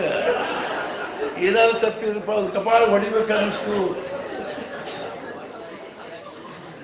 ಎಲ್ಲಿ ಹೊಡಿಬೇಕು ನಾವು? ಆನ್ಲೈನ್ ಮೇಲೆ ಓದಿ ಪರಮಾರ್ಥ ಆಗೋದಿಲ್ಲ. ಈಗ ನೋಡ್ರಿ, ಗವೈಗಳ ಬೆನ್ನು ಹತ್ತಿ ಅಡ್ಡಾಡ್ತಾರೆ. ಮೊನ್ನೆ ಹರೀಶ್ ಬಂದಿದ್ದ, 10 ಮಂದಿ ಅವನ ಹಿಂದಿಂದ ಹಿಂದೆ ಬಂದೂಕ್ ಹಾಕೊಂಡು ಅವ್ರ ಜೊತೆ ಕೊಳಲ್ ಹಾಕೊಂಡು ಬಂದಿದ್ರು ಎಲ್ಲರೂ. ಅವನ ಹಿಂದಿಂದ ಅಡ್ಡಾಡ್ತಾರೆ. ನೀವೇನು ಏನು ಬೆನ್ನಿಗೊಂದೊಂದೆಲ್ಲೋ ಇದು ನೋ ಏನು ಬಂದೂಕ್ ಹೋಗಿಂದು ಕೋಕಿಸ್ತು ಕೇಳಿ ಏನಿ ಬೆನ್ನ ಮೇಲೆ ಕೊಳಲ್ರಿ ಅಂತ ಫ್ಲೂಟ್. ಅವ್ರು ಎಷ್ಟು ಮಂದಿ ನಾನು ನೋಡಿದಿಲ್ಲ ಏನು ಅಂದ್ರೆ, ಆ ಭೀಮಸೇನ್ ಜೋಶಿ ಬೆನ್ನ ಹತ್ತಿ ಅಡ್ಡಾಡ್ತಾರೆ. ಅವನ ಮನ್ಯಾಗ ಭಾಂಡಿ ತೊಳಿತಾರ್ರಿ. ಭೀಮಸೇನ್ ಜೋಶಿನ ಸವೈ ಗಂಧರ್ವ್ರ ಮನೆಯೊಳಗೆ ಭಾಂಡಿ ತೊಳಿತಿದ್ದ, ನೀರು ತುಂಬ್ತಿದ್ದ.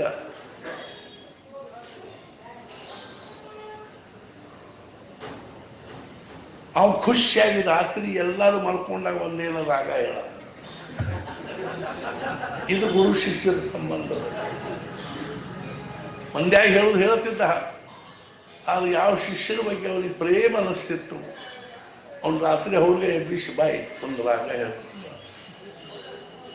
ಯಾವುದೋ ವಿದ್ಯೆ ಕಲಿಬೇಕಾದ್ರೆ ಆ ವಿದ್ಯಾವಂತರ ಬೆನ್ನ ಹತ್ತದ ಹೊರತಾಗಿ ಹಾಕಿದ್ರು. ಮಹಾರಾಜರು 9 ತಿಂಗಳು ಅಹೋ ರಾತ್ರಿ ತುಕಾಮ್ಯಾಗ ಸಹವಾಸ. ಏಕನಾಥ್ ಮಹಾರಾಜರು 12 ವರ್ಷ ಜನಾರ್ದನ ಪಂತರ ಮನಿ ಒಳಗ ಕಸ ಹುಡುಕ್ತಿದ್ರು, ಭಾಂಡಿ ತೊಳಿತಿದ್ರು, ಸಾಮಾನು ತರ್ತಿದ್ರು, ಲೆಕ್ಕ ಬರೆದಿರ್ತಿದ್ರು. ಅವರು ದೇವಗಿರಿಯ ಸುಬೇದಾರ್ ಗವರ್ನರ್ ಆಗಿದ್ರು. ಆ ಥಾಟ್ನಲ್ಲೇ ಇದ್ರು. ಆದ್ರೆ ಇವರು ಅವ್ರ ಮನೆಯವರು ಹೇಳಿರೋ ಪ್ರತಿಯೊಂದು ಕೆಲಸ. ಆಮೇಲೆ ಅವ್ರ ಅವಸ್ಥೆ ಏನು ಆತ್ಮಕಲ್ಪನಾ. ಆಮೇಲೆ ಅವ್ರು ಧ್ಯಾನ ಮಾಡ್ಲಿಕ್ಕೆ ಹೋಗಿ ಕೂತ್ರ ಅರಣ್ಯದೊಳಗೆ ಅಡವಿಯಾಗ ಒಂದು ಗಿಡದ ಕೆಳಗೆ ಕೂತ್ರ ಒಂದು ದೊಡ್ಡದೊಂದು ಹಾವು ಬಂದು ಅವ್ರ ತಲೆ ಮೇಲೆ ಹೆಡಿ ತಕ್ಕೊಂಡು ನಿಂದಿರ್ತಿದ್ರು. ಬಿಸಿಲು, ಮಳಿ, ಗಾಳಿ. ಅದೇನು ಬಿದ್ದದೇನ್ರಿ ಪರಮಾರ್ಥದ ರಸ್ತೆದಾಗ. ನಮ್ಮ ರಜಾ ನಮ್ಮ ನೌಕರಿ ಒಳಗೆ ಒಂಚೂರು ವ್ಯತ್ಯಾಸ ಆಗ್ಬಾರ್ದು. ನಮ್ಮ ಪ್ರಪಂಚದ ಪ್ಯಾಟರ್ನ್ದೊಳಗೆ ಒಂಚೂರು ವ್ಯತ್ಯಾಸ ಆಗ್ಬಾರ್ದು. ನಮ್ಮ ಅರ್ಥಾತ್ ಸವೈಗಳಲ್ಲಿ ವ್ಯತ್ಯಾಸ ಆಗ್ಬಾರ್ದು.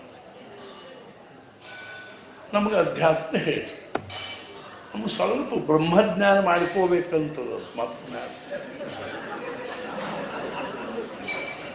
ನೀವು ಆ ಬ್ರಹ್ಮಜ್ಞಾನದ ಕಿಮ್ಮತ್ತು ಏನು ಕಟ್ಲಿಕ್ಕೆ ತಯಾರಿದ್ದೀವಿ ನಾವು ಖರೆ. ಆ ಸಮಾಧಾನದ ಕಿಮ್ಮತ್ತು ಕಟ್ಲಿಕ್ಕೆ ತಯಾರಿದ್ದೀವಿ.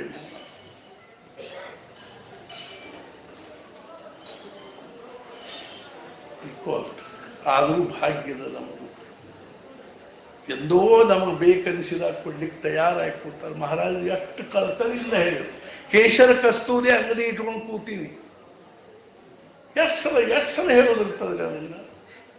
ನಾನು ಕೇಶರ ಕಸ್ತೂರಿ 1ನೇ ನಂಬರ್ ಕೇಶರ ಕಸ್ತೂರಿ ಅಂಗಡಿ ಇಟ್ಕೊಂಡು ಕೂತೀನಿ. ಬರೋ ಗಿರಾಕಿ ಎಲ್ಲ ಬರೀ ಇಂಗು ಜೀರಿಗೆ ಗಿರಾಕಿ ಬರ್ತಾರೆ.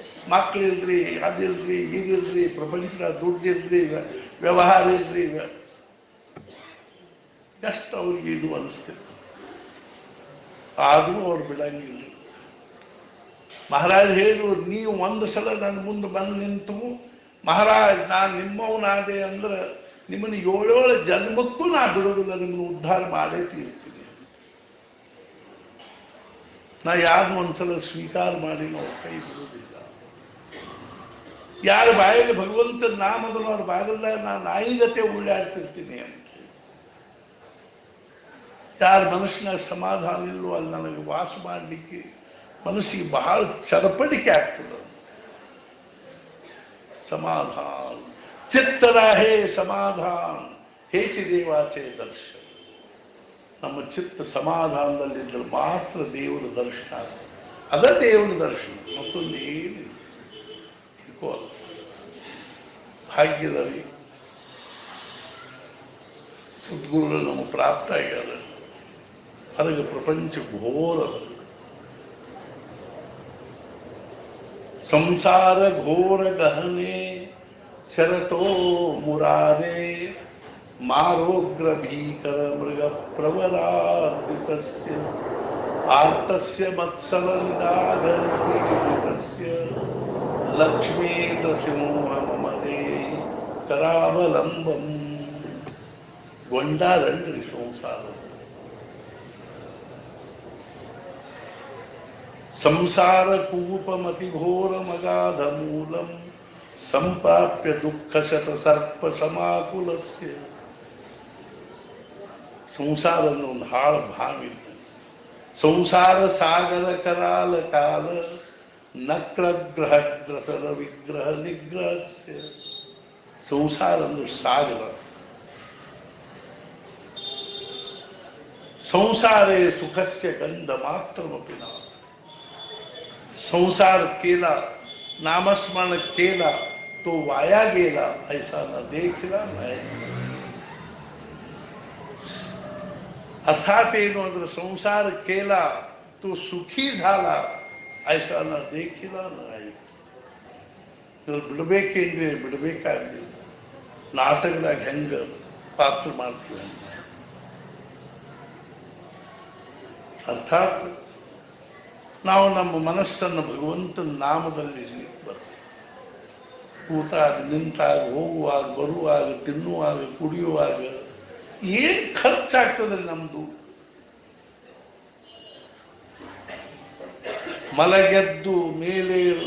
ಮಲಗೆದ್ದು ಮೈ ಮುರಿದು ಮೇಲೇಳುವಾಗ ಕೃಷ್ಣ ಎನ್ನಬಾರದೆ. ಕೃಷ್ಣನ ನೆನೆದರೆ ಕಷ್ಟ ಒಂದಿಷ್ಟಿಲ್ಲ ಕೃಷ್ಣ. ಇದೊಂದು ಸೈಕಾಲಜಿ ಅದರಿ, ಮಾನಸಶಾಸ್ತ್ರ. ನಾಮಸ್ಮರಣೆಯೊಳಗೆ ಏನಂಥ ತಂತ್ರಗಳು ಅದೊಂದು ಲಕ್ಷಣ ಸೈಕಾಲಜಿ. ಮನಸ್ಸಿನಲ್ಲಿ ಬಾಧಿಸ್ತಾ ಇರೋದು ವಸ್ತು ವ್ಯಕ್ತಿ ಪರಿಸ್ಥಿತಿ ಅಲ್ರಿ. ಆ ವಸ್ತು ವ್ಯಕ್ತಿ ಪರಿಸ್ಥಿತಿ ಬಗ್ಗೆ ವಿಚಾರ ಬಾಧಿಸ್ಲಿಕ್ಕೆ things are nothing but thoughts. ಆ ವಿಚಾರ ತೆಗಿಬೇಕು ಅಂದ್ರೆ ಅದಕ್ಕೆ ಏನಾದರೂ ಆ ವಿಚಾರ ಅಂದ್ರೆ ಶಬ್ದಗಳ ಸಮುಚ್ಚಯ ಬಾಧಿಸ್ತಾರೆ.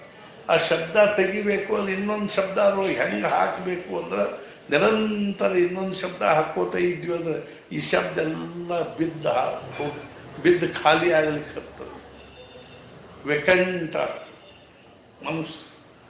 ಆವಾಗ ಆ ಪರಮಾತ್ಮನ ಸಾಕ್ಷಾತ್ ಅನುಭವ. ಮುಂದೆ ಈ ಪ್ರಪಂಚದ್ದೆಲ್ಲ ಭ್ರಮ ದೂರಾಗಿ ಭಿದ್ಯತೆ ಹೃದಯ ಗ್ರಂಥಿ ಛಿದ್ಯಂತೆ ಸರ್ವ ಸಂಶಯ ಕ್ಷೀಯಂತೆ ಚಾಸ್ಯ ಕರ್ಮಾಣಿ ತಸ್ಮಿನ್ ದೃಷ್ಟಿ ಪದ. ಸ್ವಲ್ಪ ಒಂದೊಂದು ಹೆಜ್ಜೆ ನಾವೇನು ಒಮ್ಮೆಲೆಗೆ ಬ್ರಹ್ಮಾನಂದರಾಗಿ ಕೂಡುವುದು ಅಷ್ಟರಾಗ, ಆನಂದ ಸಾಗರ ಆಗುವುದು ಅಷ್ಟರಾಗ ಬಿಟ್ಕೋ ಅರ್ಥ. ಎಷ್ಟು ಮಾಡ್ತೀವಿ ಅಷ್ಟಾದ್ರೂ ನಮಗೆ ಹೌದು ಅನಿಸ್ತದೆ ಮನಸ್ಸು.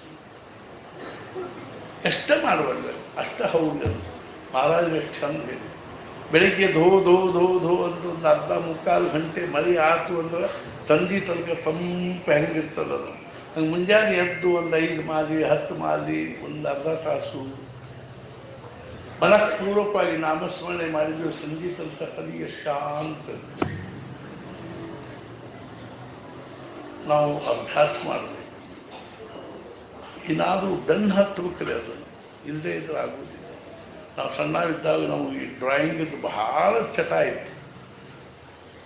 ನಾ ಈ ಶಾಲಿಂದ ಬಂದು ಕೂಡಿ ಚಿತ್ರ ತಕ್ಕೋದು ಕೂಡ್ತಿದ್ದೆ. ನಮ್ಮ ತಾಯಿಯವ್ರ ಕೈಯಾಗಿ ಪೆನ್ಸಿಲ್ ಕಿತ್ತು ಹೊರಗೆ ಹೋಗೋದು, ಇದರ ಪಾಠಿಗೆ ಆಗ್ತದೆ ಅಭ್ಯಾಸ ಮಾಡೋದು.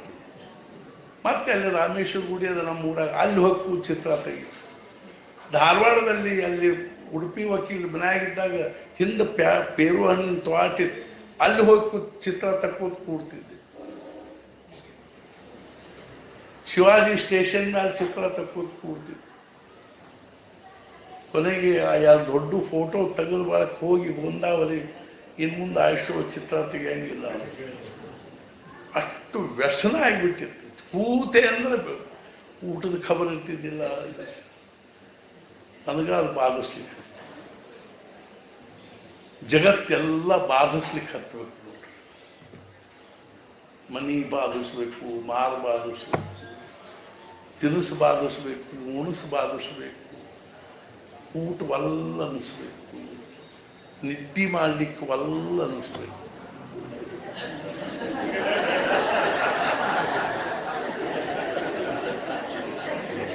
ಅದೇ ನಿಮಗೆ ಕರೆ ಹೇಳ್ತೀನಿ. ಅವಾಗ ನಾನು ಪ್ರತಿ ದಿವಸ ತಪ್ಪದ ಮಧ್ಯಾಹ್ನ ಮಲ್ಕೋತಿದ್ದೆ. ಅದನ್ನು ಬಿಡ್ಲಿಕ್ಕೆ ಏನೇನಾದರೂ ಒಂದು ನೆವ ತೆಗಿತಿದ್ದೆ. ಅದು ನಿದ್ದೆ ತಪ್ಪಿಸ್ಕೊಳ್ಳಿಕ್ಕೆ ಏನೇನಾದರೂ ನೆವ. ಮತ್ತು ನಮ್ಮ ಸಂತೋಷ ಅದು ಅದು ಹಂಗಿಲ್ಲ ಇದು ಹಿಂಗಿಲ್ಲ ಇದು ಮಲ್ಕೊಡ್ರಿ. ಖರೆ ಅಂದ್ರು ಏನೇನಾದ್ರು ಒಳಗೆ ಮನುಷ್ಯನಾಗ ಈ ಒಂದು ನೆವ ತೆಗೆದು ಆ ನಿದ್ದೆ ತಪ್ಪಿಸ್ಕೊಳ್ಳಿ. झोपला की संपला, जो सोया सो खोया. ನಿದ್ದೆ ಬಹಳಷ್ಟು ಆಗಬೇಕು ಅನ್ನೋದೇನು ಕಂಪಲ್ಸರಿ ಇಲ್ರಿ. ನಮ್ಮಂಥವರಿಗೆ ಅರ್ಥಾತ್ ಈ ನಮ್ಮ ಪರಿಶ್ರಮ ಏನಲ್ಲ ರೀ, ನಮ್ಮ ನಿದ್ದೆ ದೇಹಕ್ಕಲ್ಲ ಮನಸ್ಸಿಗಾಗೋಗುತ್ತೆ. ದೇಹಕ್ಕೆ ಅಲ್ಲ ಮನಸ್ಸಿಗಲ್ಲ ದೇಹಕ್ಕೆ ಆಗೋದಂತ. ದೇಹದ ಪರಿಶ್ರಮ ತಕ್ಕ ದೇಹಕ್ಕೆ ಒಂದು ವಿಶ್ರಾಂತಿ ಆದರೆ ಆಗ್ತದೆ. ನಾವೇನು ಕಲ್ಲು ಹೊಡಿಲಿಕ್ಕೆ ಹೋಗ್ತೀವಿ, ನೆಗಲ ಹೊಡ್ಲಿಕ್ಕೆ ಹೋಗ್ತೀವಿ, ದಟ್ ಕಡ್ಲಿಕ್ಕೆ ಹೋಗ್ತೀವಿ.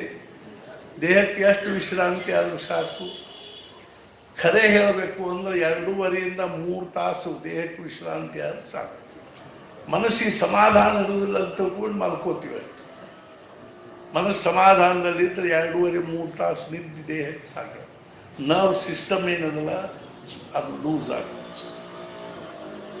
ಅಷ್ಟಾದ ಕೂಡಲೇ ದೇಹ ಫ್ರೆಶ್ ಆಗ್ತದೆ. ಏನಾದ್ರೆ ಮಾಡಿ ಒಟ್ಟು ಮಾಡೋಣ, ನಾನು ನೀವು ಕೂಡಿ.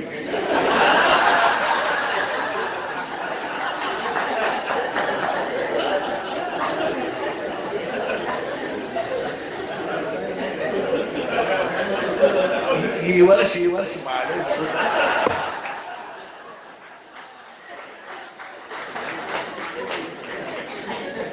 ನೀವು ಎಲ್ಲರೂ ಶರ್ಟ್ ಒಳಗೆ ತಯಾರಾಗಿದೆ.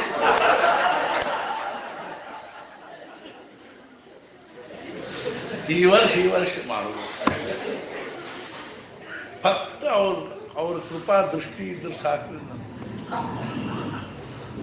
ನಾ ಅಂತೂ ತಯಾರಾಗಿ ನಿಂತ ಬಿಟ್ಟಿದ್ದೆ. ಅದು ಸಾಯುವುದ ಖರೆ. ಇನ್ನು 6 ತಿಂಗಳು, ವರ್ಷ, 2 ವರ್ಷ ನಾನು ಮುಂಜಾನೆ ಅದನ್ನ ವಿಚಾರ ಮಾಡಿದೆ. ಇನ್ನು ಸಾಯುವುದ ಖರೆ ಅದಲ್ಲ. ಇನ್ಯಾಕೆ ಹಿಂದೆ ಮುಂದೆ ಆಗಿ ನೋಡ್ಬೇಕು ನಾವು? ಸುಳ್ಳು ಈ ದೇಹವನ್ನು ಅರ್ಥ ಬಹಳ ದಿವಸ ಇಟ್ಕೊಳ್ಳೋದು ದರ್ಪಣದ ಲೆಕ್ಕ ಮಾಡಬೇಕಾಗಿಲ್ಲ. ಏನ್ ನಾವು ಇದ್ದು ಗಳಿಸೋದು ಅಷ್ಟರಾಗದು.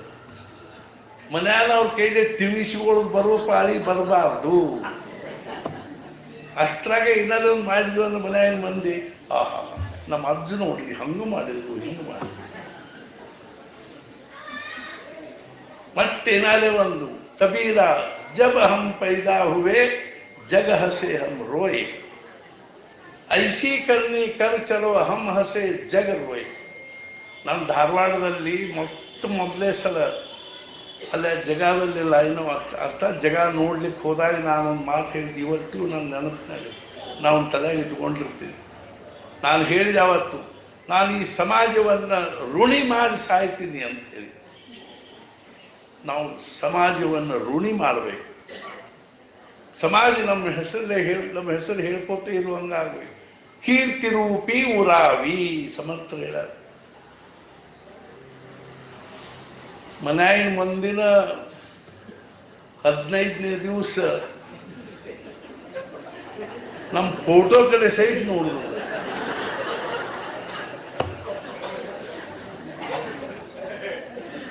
ವರ್ಷೊಪ್ಪತ್ತಾಗುದಾಗ ಶ್ರಾದ್ದದ ತಿಥಿ ಸಹಿತ ನೆನಪಿರೋದಿಲ್ಲ. ಮನ್ಯಾಗಿನ ಹೆಣ್ಮಕ್ಳು ಹೇಳ್ತಾರೆ ನಿಮ್ಮ ಅಪ್ಪನ ಶ್ರಾದ್ದದಲ್ರಿ ಅವತ್ತ. ಹೌದ್ಲ ಗೊತ್ತಾ ಇಲ್ಲ, ನೆನಪ ಇಲ್ಲ.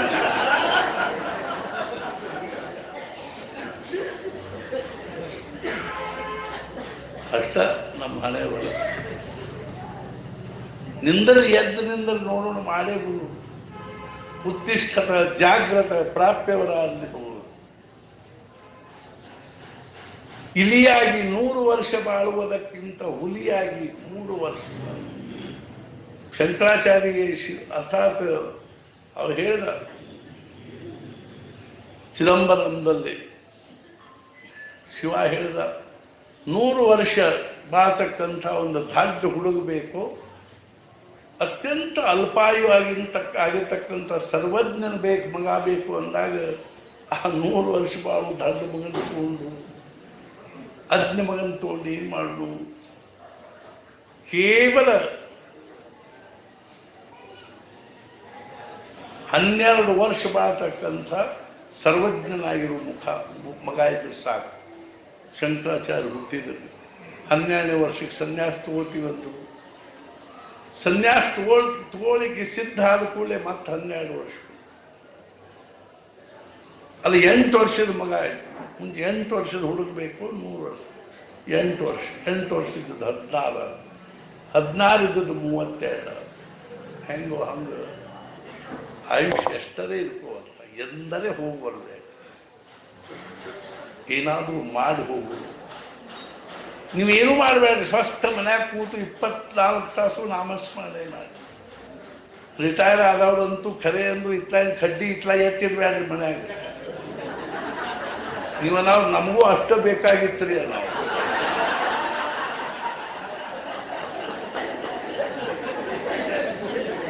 ಆದ್ರೆ ಮುಂದಿನ ಹೇಳ್ತೀನಿ ಕೇಳ್ರಿ, ಇಲ್ಲಿ ಕೈಯಾಗಿನ ಜಪ್ಮಾಲಿ ಕೆಳಗಿಡಬಾರ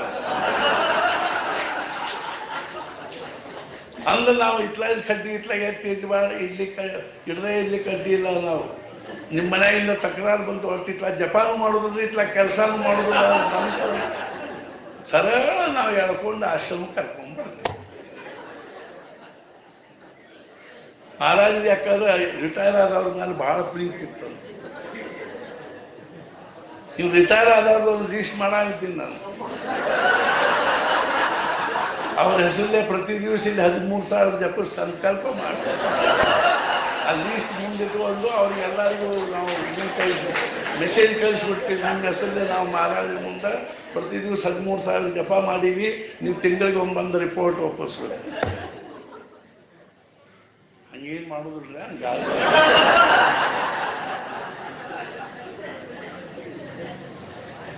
ಆ ಸದ್ಗುರು ಅನನ್ಯವಾಗಿ ಪ್ರಾರ್ಥನೆ ಮಾಡೋದೇನು ಅಂದ್ರೆ ಅವ್ರು ನಮಗೂ ನಿಮಗೂ ಆಯುಷ್ಯ, ಆರೋಗ್ಯ, ಐಶ್ವರ್ಯವನ್ನು ಕೊಳ್ಳಿ. ಮತ್ತು ಮುಖ್ಯವಾಗಿ ನಮಗೆಲ್ಲರಿಗೂ ಭಗವಂತನ ಭಕ್ತಿ, ನಾಮದಲ್ಲಿ ಪ್ರೇಮ ಹಾಗೂ ಸದ್ಗುರು ಅನನ್ಯವಾಗಿರ್ತಕ್ಕಂಥ ನಿಷ್ಠೆಯನ್ನು ಕೊಳ್ಳಿ ಅಂತ ತಿಳ್ಕೊಂಡು ಹೇಳಿ ಈಗ ನೈವೇದ್ಯ ಆರತಿ ಆಗ್ತದೆ. ಎಲ್ಲರೂ ಇವತ್ತು ಉಪವಾಸಕ್ಕೆ ಅನುಸಾರವಾಗಿ ಲೈಟ್ ಆಹಾರ ತಗೊಳ್ರಿ. ಹೆವಿ ಆಹಾರ ತಗೋಬಾರ್ದು. ಲೈಟ್ ಆದ ಆಹಾರ ತಗೊಂಡು ಬೆಳತನಕ ಜಾಗರಣೆ ಮಾಡಿ ನಾನು ಮುಂಜಾನೆ ಬರೋಬ್ಬರಿ ಸೂರ್ಯ ಉದಯಕ್ಕೆ ಪ್ರಸಾದ ಮಾಡಿಕೊಂಡವ್ರ ತಣ್ಣಂದು.